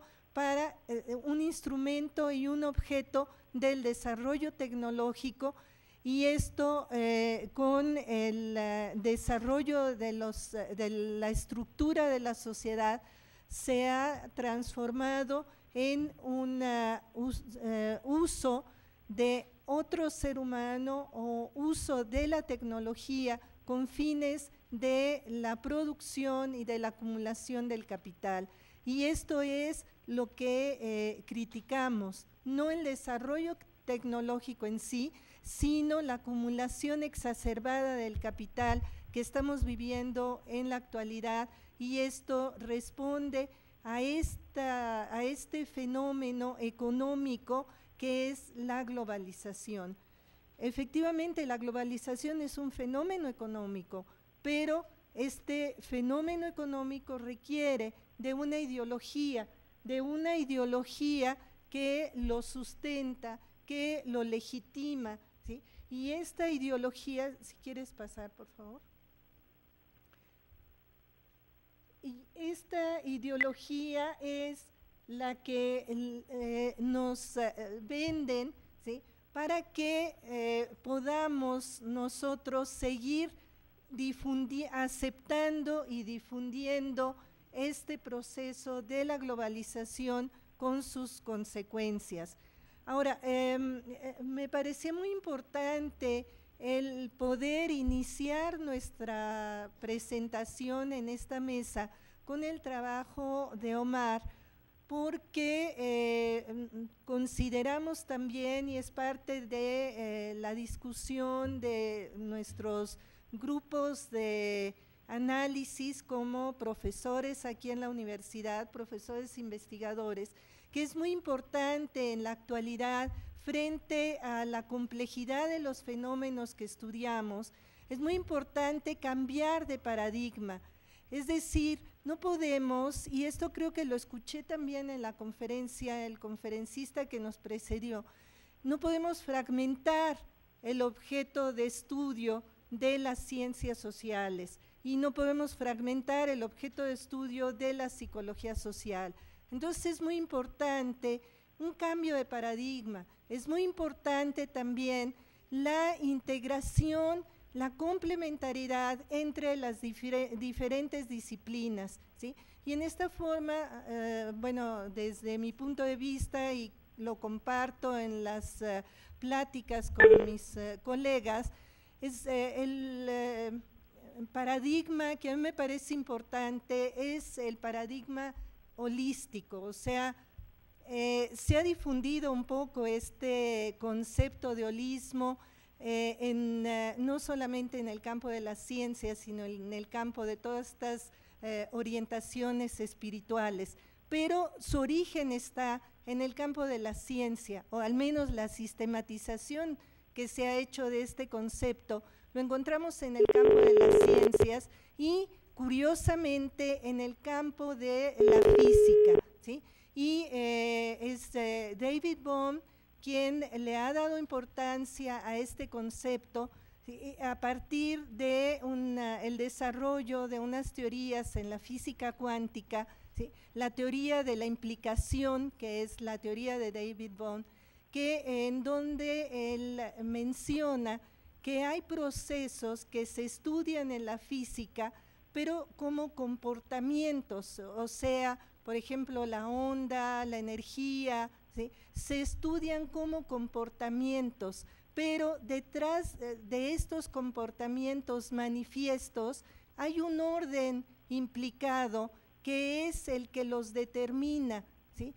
Y esto a mí me parece muy importante, ¿sí? Porque es precisamente lo que nos atañe a nosotros como psicólogos sociales, como científicos sociales, o sea, no detenernos en los observables, en los datos, sino ir más allá para entender esos determinantes tan complejos que están produciendo y configurando los fenómenos que nosotros estudiamos.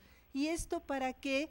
Porque como lo menciona también David Bohm como físico, es que si queremos transformar, necesitamos conocer el orden implícito, implicado, ¿sí? Que determina los comportamientos observables. Y esto es lo que nosotros creo que tenemos que hacer, o sea, no detenernos en los datos, y por eso me parece muy importante la secuencia de este trabajo. O sea, por una parte estamos analizando, desglosando, ¿sí? El significado de todos los fenómenos de nosotros y nuestro objeto de estudio como sujetos sociales, ¿sí? Y por otra parte, todos los datos de un estudio empírico que es el que nos presenta Connie que nos presentan Connie y Adriana, y ahora a nosotros lo que nos parece importante, bueno, ¿y ahora qué hacemos? ¿Sí? O sea, estamos hablando de esos cambios en la calidad de vida, en el bienestar como seres humanos, ¿sí? Que se están produciendo por estos fenómenos que estamos presenciando, en particular todo lo que comporta el fenómeno de la globalización, el proceso de la globalización, ¿sí? Y bueno, ya los estudiamos, y ahora, ¿cómo vamos a aplicar nuestros conocimientos, nuestros instrumentos teóricos y metodológicos como psicólogos sociales para poder en alguna forma intervenir para transformar?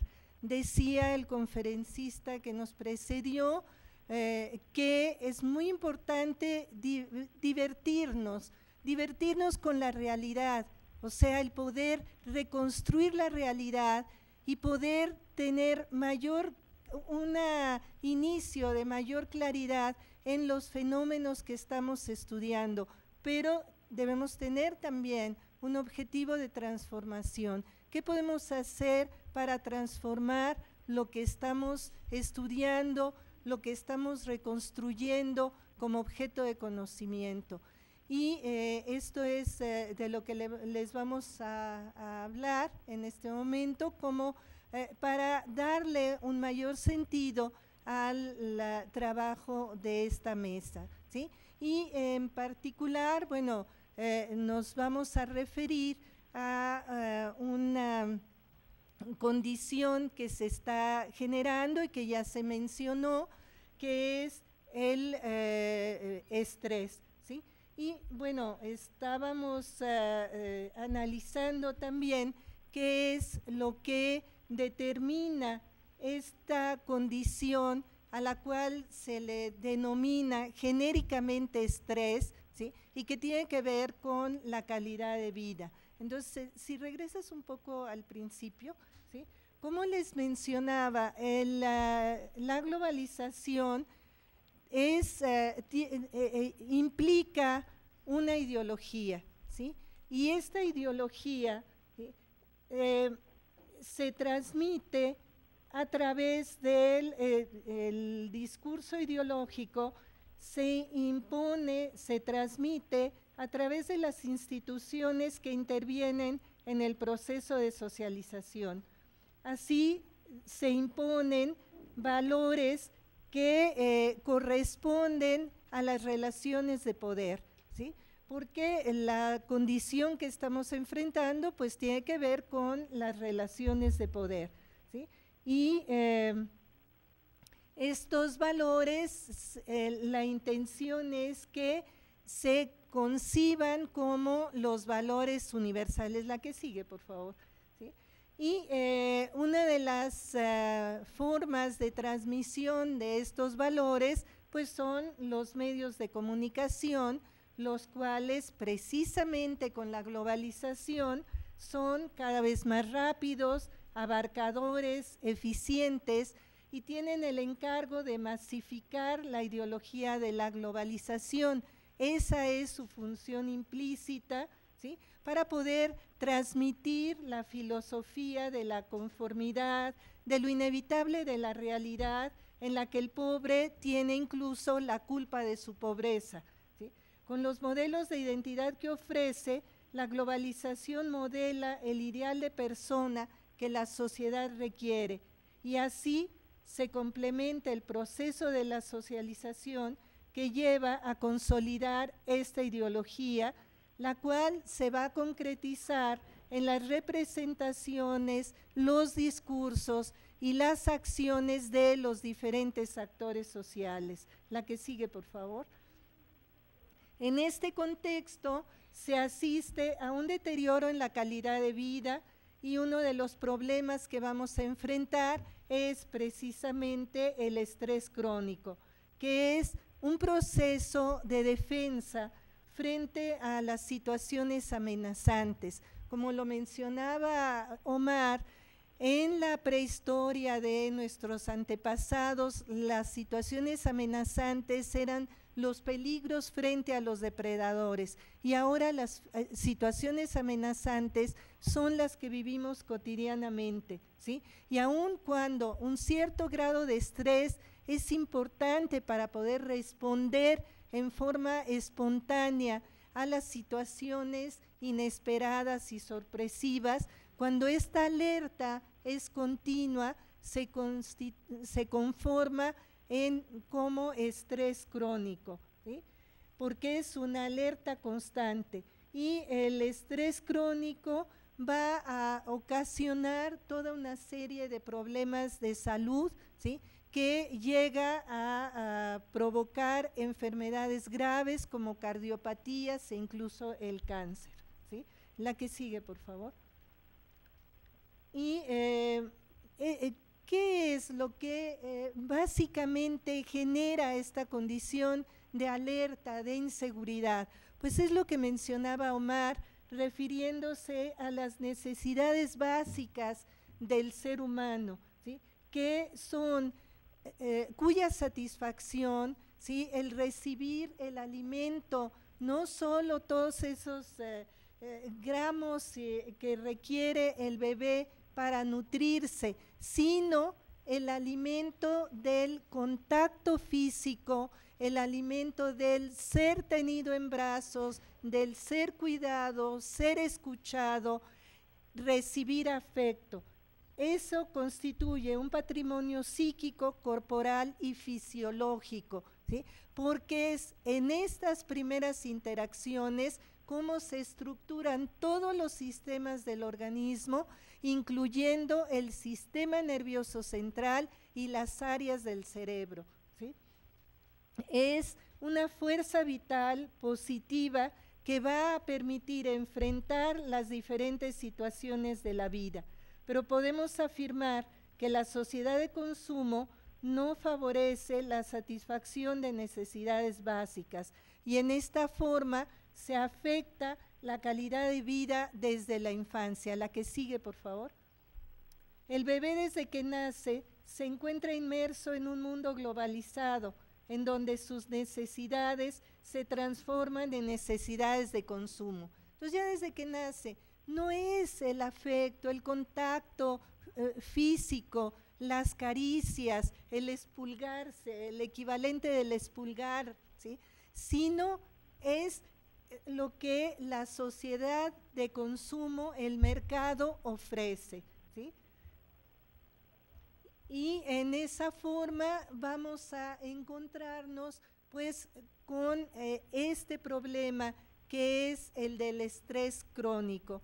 Y para poder en alguna forma intervenir en esta problemática, pues se inició por un trabajo de investigación y la construcción de un instrumento para poder medir el estrés crónico, y de esto les va a hablar Isaac, quien participó en este trabajo desde que estaba realizando su servicio social y posteriormente como egresado, como participante de un grupo de investigación.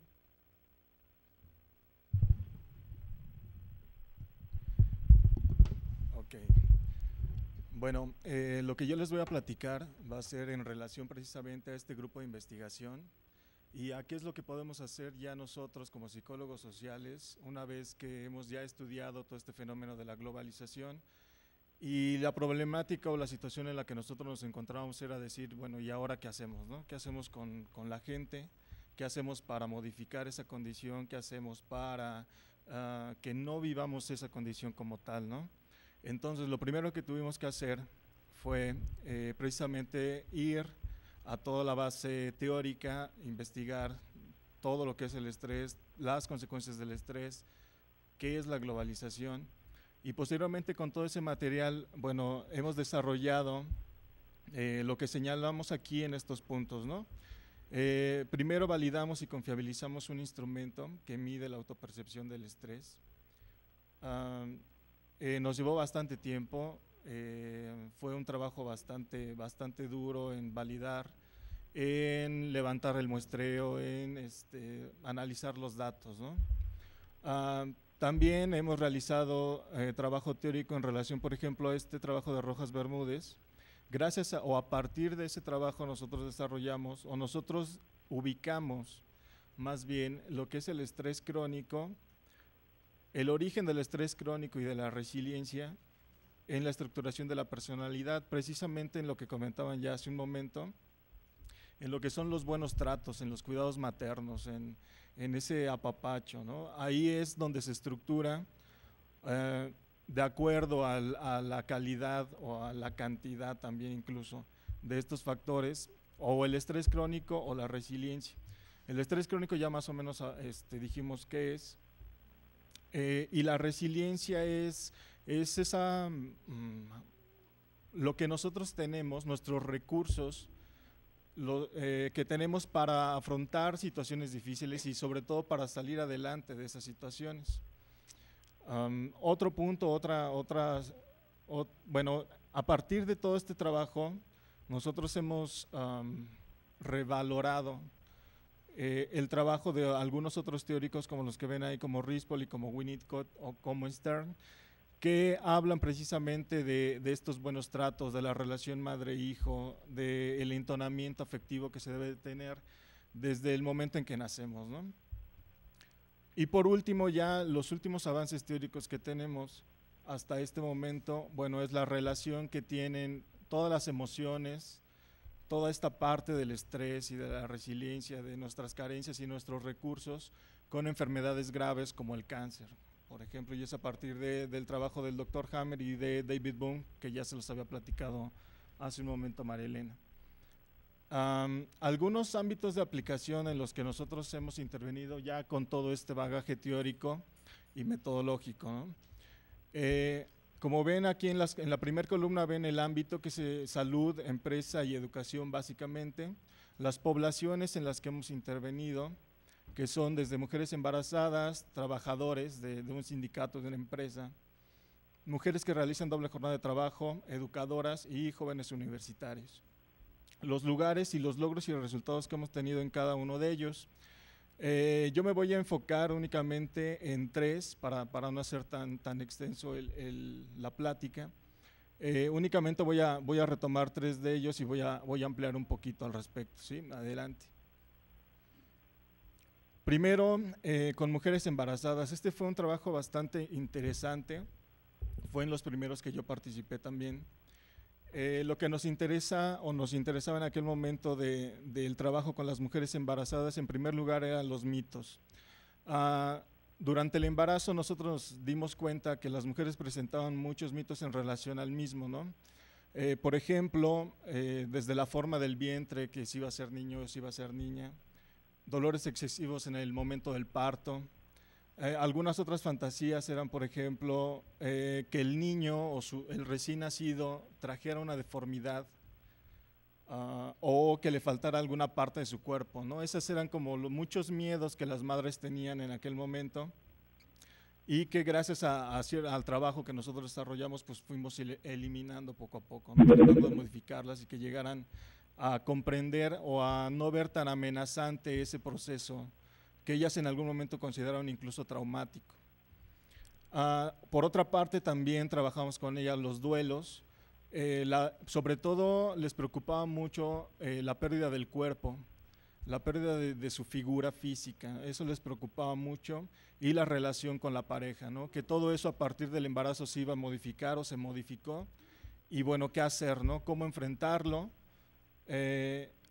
Otra parte importante en este trabajo fue la depresión postparto.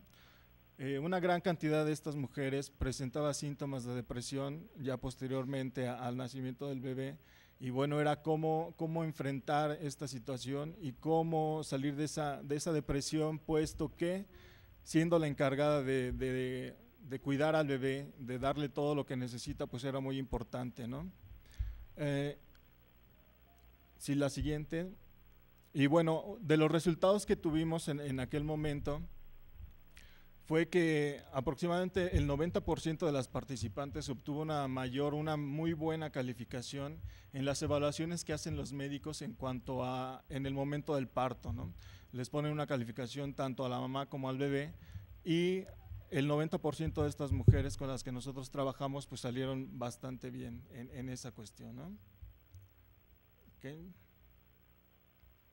Otro grupo que es muy interesante, que nos gustó también mucho trabajar con ellos porque precisamente es completamente diferente, es el grupo de trabajadores, ¿no? En Citatir. Aquí los principales temas que manejamos con ellos, siendo además el estrés enfocado a las relaciones laborales, fue precisamente autoestima, las relaciones interpersonales dentro de la empresa, la comunicación, que es parte de esto, el burnout y el mobbing, que son, por ejemplo, el burnout son los quemados en el trabajo, los que tienen tanta carga de trabajo que excede a sus recursos y acaban por explotar, ¿no? Por quemarse y ya no cumplir con lo que deberían, ¿no?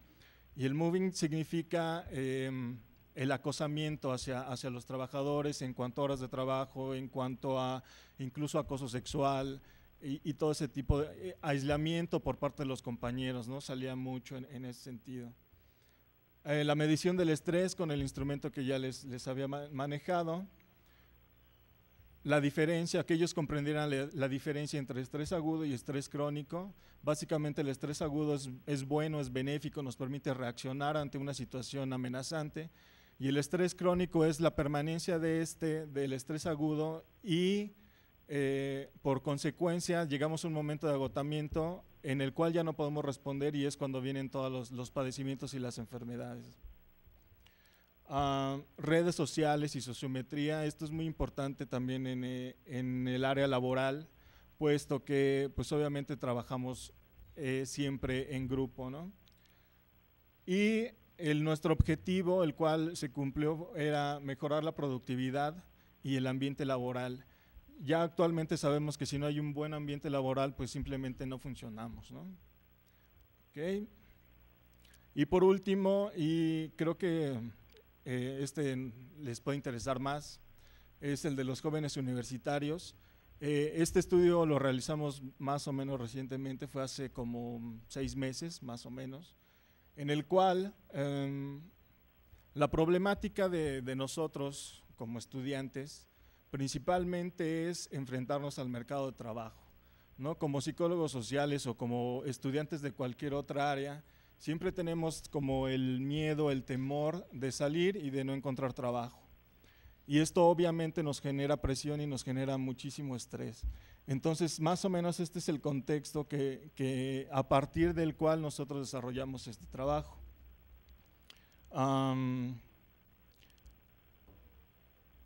Bueno, las situaciones estresantes obviamente nos impiden desarrollarnos tanto académicamente como en cualquier otra de nuestras áreas, ¿no? Si nosotros estamos presionados por la escuela, pues de repente descuidamos a la novia o al novio o a papá o a mamá. Entonces esto va afectando muchas de nuestras áreas, ¿no?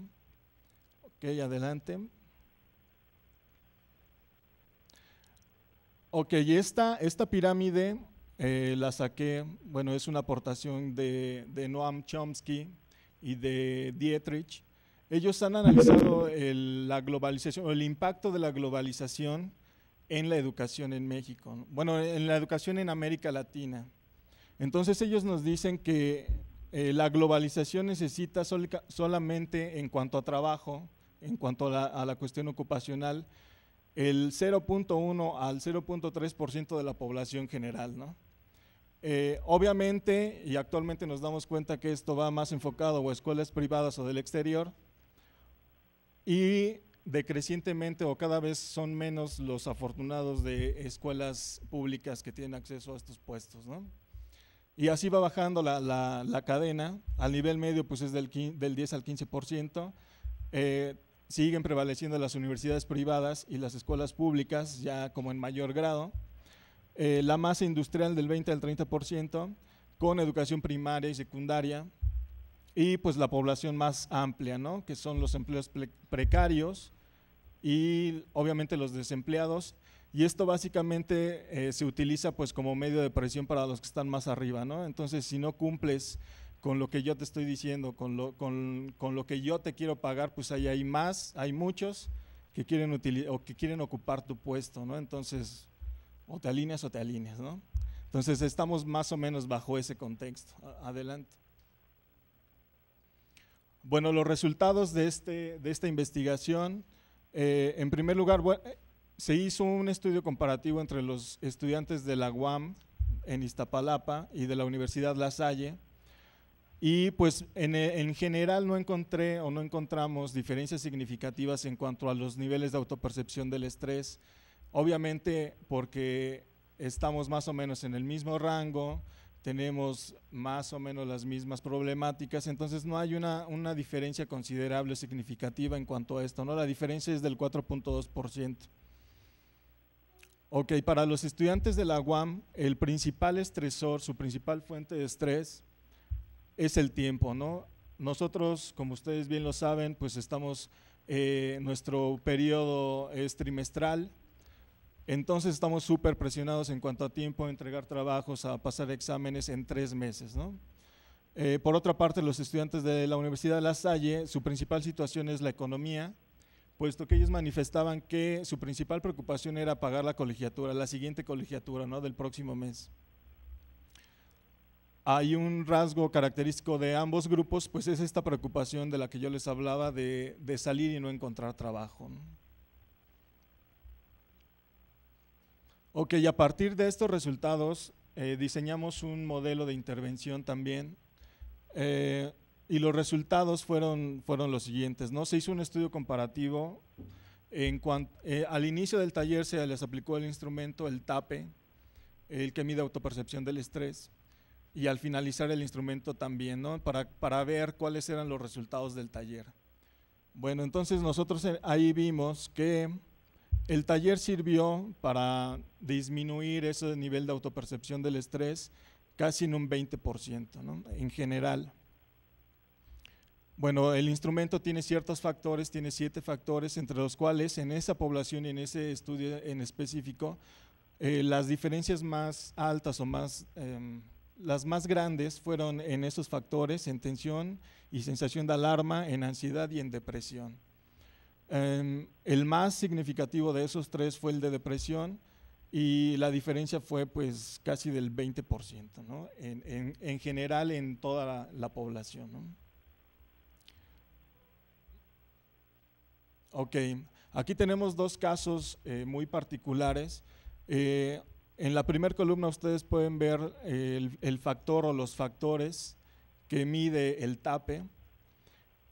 Es muy importante que ustedes vean el total, que es la última columna, en el que esta persona en particular tuvo un decremento en su nivel o en su autopercepción del estrés del 40%, ¿no? Llegó muy presionada, llegó con mucha carga de trabajo y pensando que no podía resolver esos problemas, ¿no?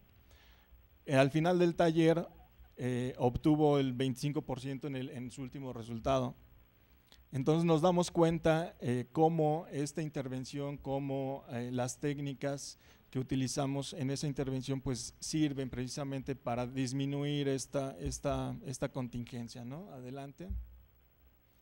Aquí está el último caso, simplemente para, ¿sí? Es otro caso muy parecido al anterior, son los casos más significativos que tuvimos que sobresalían de esa población global, ¿no?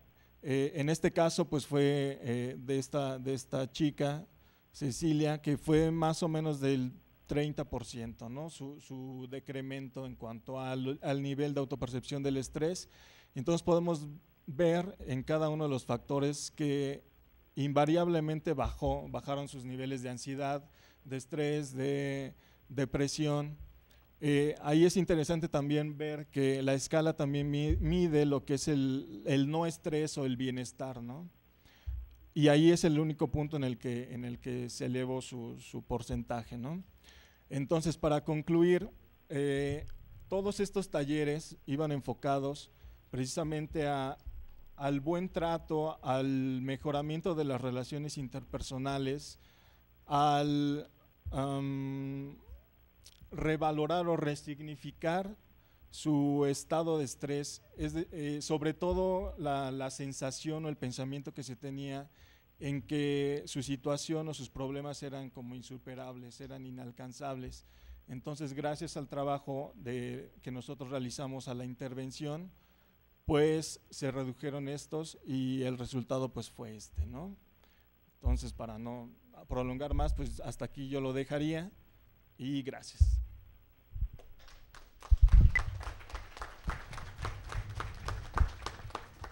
Siguiendo con la dinámica de la mesa redonda, continuamos con la etapa de preguntas y respuestas y se cede la palabra a los alumnos de la UAM. Si alguien tiene alguna pregunta, puede hacerla ahorita.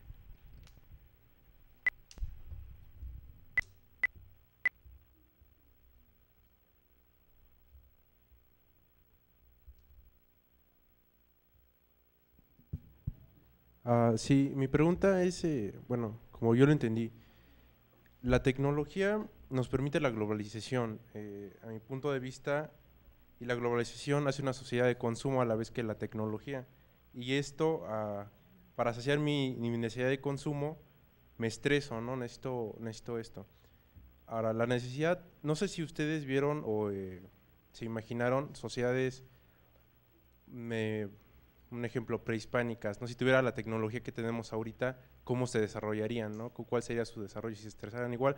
Esto va a que ustedes hablaron que hace la psicología social respecto al estrés, y mi pregunta va, si ustedes ya, no sé, contemplaron las sociedades del futuro, ¿cómo serán? O sea, ¿qué nos espera, por ejemplo, a nosotros enfrentarnos a 20 años, 30 años, con este problema del estrés crónico que ustedes plantean?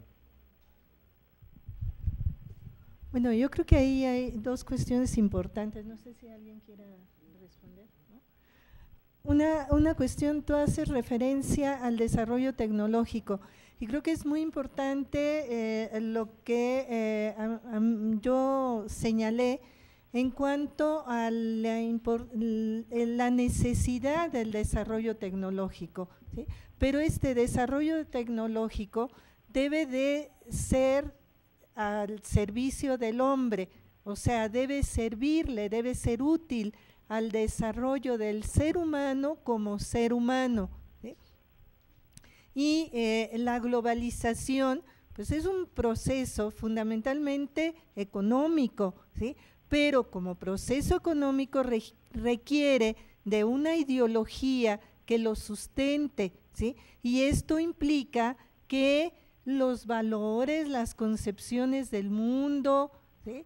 La forma de organizar las relaciones sociales, pues tiene que ir orientada a sustentar este proceso económico, ¿sí? ¿Qué va a suceder en el futuro? Pues lo que está sucediendo actualmente es que hay toda una serie de enfermedades que están adquiriendo una gran importancia precisamente por el aumento del estrés. ¿Qué es lo que algunos prevén para el futuro? Pues una robotización del ser humano, ¿sí? Y esperamos que no sea ese el futuro que podamos visualizar para dentro de algunos años, y espero que no sea para nunca nuestro futuro. Y pues a esto nos alerta precisamente los estudios que realizamos, las críticas que se hacen en otros espacios que corresponden más a los espacios de la política, ¿sí? No sé si quieran agregar algo más, Omar. Tú que hablaste del pasado, puedes hablar del futuro. Sí.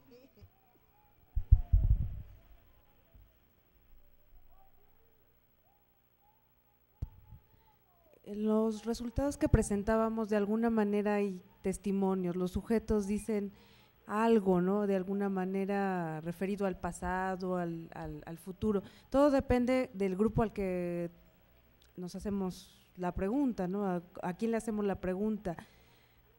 Oyéndote, pues recordaba una pregunta que tenemos es un cuestionario largo, más bien se aplicaron tipo entrevistas, o sea, era muy largo, y una pregunta que se les hacía, por ejemplo, a jóvenes, y en el caso de los jóvenes y comerciantes, era que dijeran cómo era el pasado y cómo era el pasado que no vivieron, por ejemplo, en los jóvenes, y cómo era el pasado que sí vivieron los que ya no eran jóvenes, ¿sí? Y entonces había cosas interesantes. Lo que quiero ilustrar simplemente es para dar respuesta a la pregunta que se hace. Por ejemplo, los jóvenes decían, lo bueno es que ya no estamos en la era de la piedra. ¿Y cómo es la era de la piedra, no? Eran jóvenes de 18 años, ¿sí? Estamos hablando de pues poca edad y con pocos cambios, ¿sí? Pocas vivencias. Y los jóvenes decían, sí, por ejemplo, antes yo sé que mi abuelita, por ejemplo, ni tenía licuadora, ¿sí? Entonces, es esa parte de decir, tengo ahora un objeto diferente, les hablaba de que hay una diferencia en la calidad de vida, todo lo que de alguna manera se ha manejado aquí en la mesa, ¿sí? Calidad de vida, bienestar, y cada quien le va a dar una subjetividad a eso. Mi bienestar, por ejemplo, en el caso de los jóvenes va a ser, pues yo ya no tengo que vivir en esa cuestión tan precaria, no tan tecnológica. En cambio yo, por ejemplo, lo que les decía hace rato, ¿no? Como que es muy significativo y que lo mencionó María Elena. Tengo la necesidad de adquirir un celular, pero no específicamente uno más barato, ¿no? De 500 pesos o creo que hay hasta de 200 o 300, ¿no? Sino el más innovador. ¿Cuál es el más innovador? Ese es el discurso de un joven, ¿sí?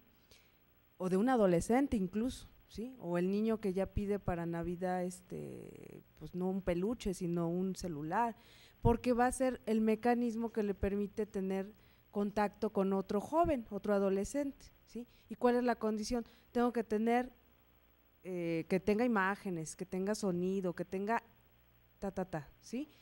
Ese es un poco, digamos, yo respondería en términos de los grupos, ¿no? El grupo va a definir una marca y va a decir, pues hay una relación con mi forma de vida, lo que pienso del futuro, ¿sí? En conclusión, esos jóvenes van a decir, qué bueno que tenemos todo eso y qué bueno entonces es la globalización y por lo tanto mi futuro, ¿sí? Yo te diría a esos jóvenes que estaban por terminar la licenciatura, tenían una idea del futuro acorde a su realidad y a su edad, ¿sí? ¿Cuál era? Quiero entrar a una universidad, ¿sí? Y si entramos ahora, por ejemplo, en el caso que nos mencionaba Isaac, ¿y cuál es el problema y cuál es el futuro inmediato de los universitarios? Pues quiero vivir con mejor calidad, ¿no? Vivir mis estudios con menos estrés, y ya lo reconocí, ya lo autopercibí, ¿no? Van a cambiar, ¿no? Y por último yo pondré otro ejemplo, en el caso de los comerciantes o por ejemplo, el caso de del empleo donde se usa la tecnología, ¿sí? Como lo menciona, hay un vínculo, no sé si lo observan, en esa investigación, en esa aplicación que nos muestra Isaac y María Elena sobre del sindicato de Citatir, ¿sí? Donde hay estrés, ¿no? Simplemente porque pues no me llevo bien con el otro, porque probablemente me despidan, porque yo no sé cierta habilidad en el trabajo, ¿sí? Eso ellos lo pueden documentar. En lo que nosotros encontramos es algo similar, ¿sí? Pues yo lo que quiero es estar bien, ¿sí? Les voy a poner este caso de la piratería. El comerciante decía, bueno, está mal porque estamos pegándole a México. ¿Y qué vende usted? No, pues yo vendo discos pirata, ¿no? O yo vendo cualquier producto pirata, pero necesito llevar dinero, ¿sí? Había una referencia, por ejemplo, al mundo del comercio chino. Dice, ¿qué vendo? Pues mejor lo chino, lo pirata, porque lo nacional sale más caro y por lo tanto no puedo comer, ¿sí? Entonces yo creo que sí hay en los sujetos una visión. Ahora, en la pregunta que haces en torno si nosotros como investigadores nos miramos el futuro, yo creo que de alguna manera, como dice María Elena, ¿no? Omar lo mira al pasado y se detiene en el presente, que es este momento, ¿sí? Nosotros nos detuvimos en este presente, pero también tenemos que recurrir como a estas instancias, ¿no? A estas categorías no estáticas, ¿no? Sino más bien como dinámicas de recurrir al pasado, pensar en el futuro, ¿no? Entonces yo diría, bueno, pues los jóvenes, ¿cuál va a ser su futuro? Van a pensar en lo que su necesidad inmediata, ¿sí? Muy diferente a los que ya son adultos, o no sé, sería interesante, no lo hemos hecho, pero sería interesante ver qué pasa con la gente mayor, ¿sí? Que ya trae toda una experiencia de vida, donde yo les pondré un ejemplo. Una abuelita un día me decía, ¿qué es eso? ¿Qué es la computadora, no? O sea, primero hay que darle un nombre y decirle, pues es una computadora, y parece obvio, ¿no? Después la abuelita decía, bueno, ¿y qué es la computadora? ¿Sí? Entonces habría que buscar una respuesta donde uno dice, no hay que pensar en lo obvio, ¿no? Ay, pues ¿cómo crees que no? ¿Cómo no vas a saber que es una computadora, no? Ya está, no sé, cualquier oficio utiliza una computadora, ¿no? Desde una actividad manual hasta investigación, ¿sí? No podemos darle esa respuesta, ¿sí? Después ella tenía que entender, ¿sí?, apropiarse de ese objeto que no era de su vida cotidiana, ¿sí?, y que no lo utilizaría, ¿sí?, probablemente a una necesidad que ella probablemente no tendría como consumo, ¿no? Simplemente era una pregunta para saber algo que ella no tuvo la oportunidad ni de aplicarlo ni de conocerlo, ¿sí? Entonces yo creo que hay una idea sobre el futuro.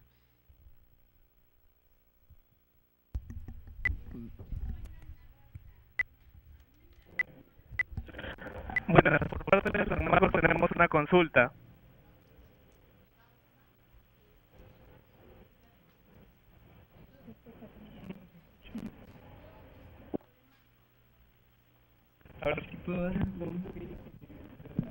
Bueno, mi pregunta va a esta combinación de culturas que tenemos actualmente con esto de la globalización, no puede conllevar, no digamos a un estrés, sino a algo más, como que más grande y un poco hasta más complejo, ¿no? Y bueno, desde mi perspectiva más preocupante, porque parece ser que con esta combinación de culturas, luego hay veces que ya no sabemos ni a qué cultura pertenecemos y como que eso causa un conflicto. Entonces, mi pregunta va hacia esto, ¿no? Estamos como que muy preocupados por la situación económica y tecnológica, que dejamos a lo que ustedes planteaban como que nos hemos deshumanizado, ¿no? Y eso que es la cultura, que es creo que una parte muy importante de nosotros los seres humanos, ¿en dónde la dejamos? O sea, ¿esto dónde queda? Para continuar, si alguien más tiene otra pregunta, la puede hacer una vez, a ver, de este lado, por favor, para que esto sea un poquito más dinámico, porque llevamos cortos de tiempo. Buenas, te quisiera hacer una pregunta. ¿Me escuchan? Bueno, buenas tardes.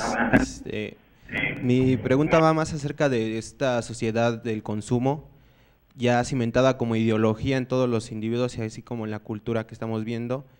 Los medios de comunicación la van homogenizando, nos van formando ese tipo de delimitaciones, ese tipo de necesidades nos las van creando.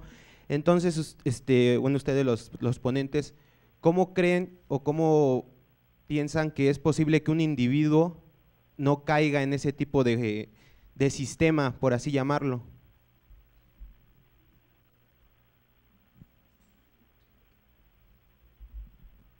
¿Alguien más tiene alguna otra pregunta? Entonces,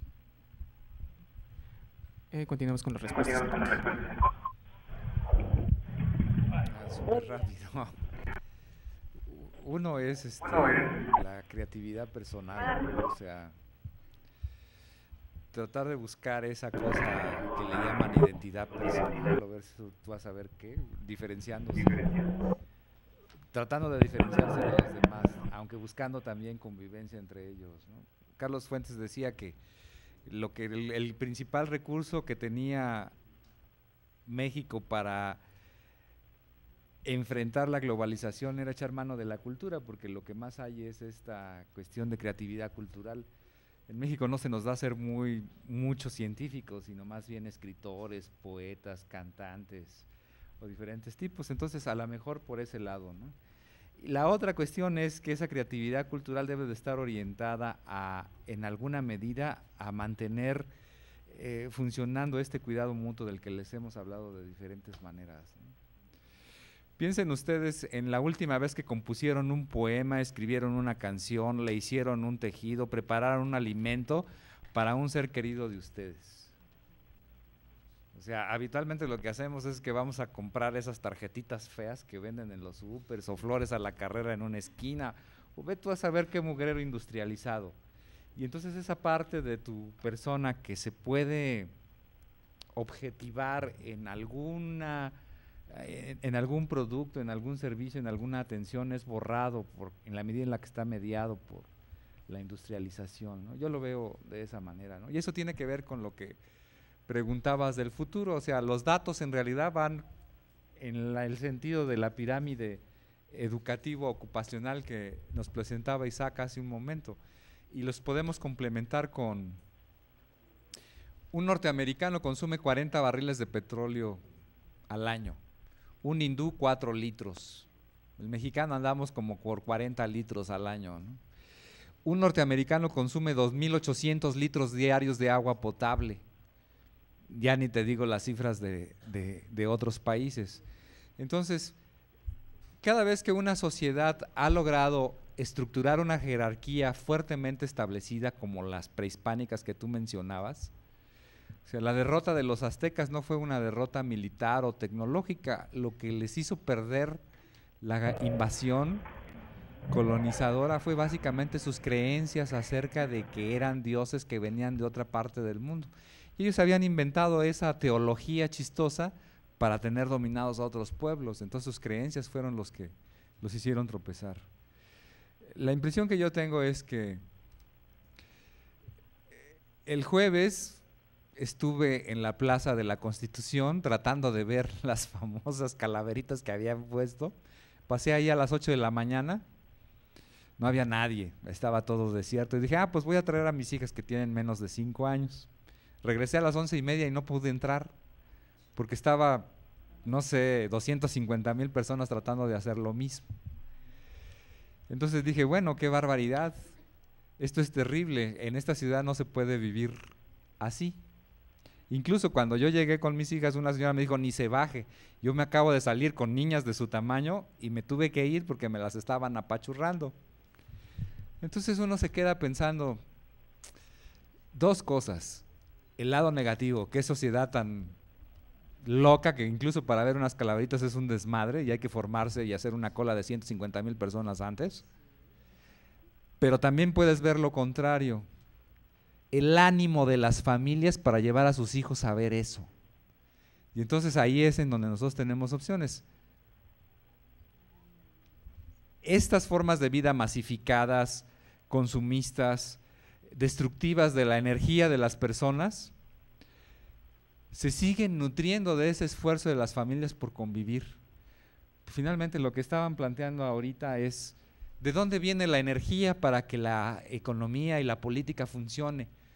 Pues de la renovación que cada uno de nosotros experimentamos en alimentos, en convivencia, en sueño, en descanso, en diversión, como decían hace rato, con nuestros amigos y familiares y otro tipo de seres queridos, en la sexualidad.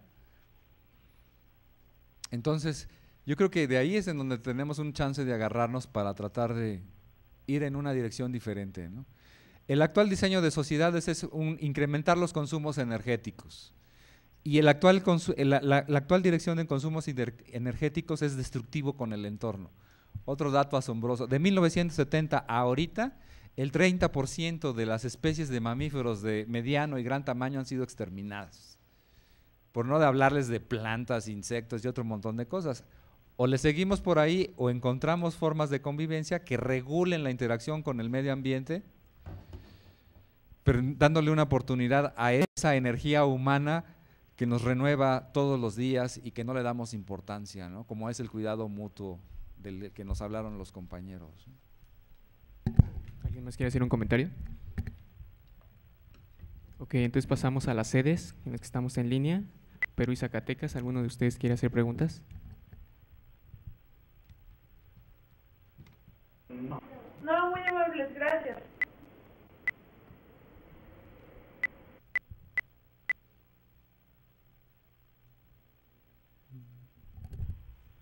¿Hay preguntas?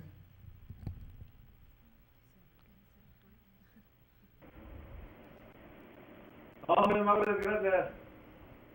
Ok, pues ya pasamos a la última etapa. Le agradecemos a los profesores que dieron su ponencia. Cada uno de ellos es profesor de aquí de la UAM y los pueden encontrar precisamente aquí en coordinación. Les van a entregar un presente que es en agradecimiento de que hayan aceptado la invitación a la Semana de la Psicología Social.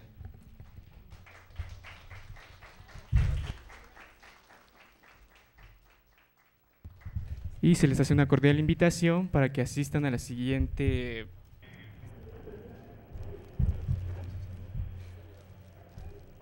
es la presentación de la revista CIPSOP y se les agradece que hayan venido. Gracias.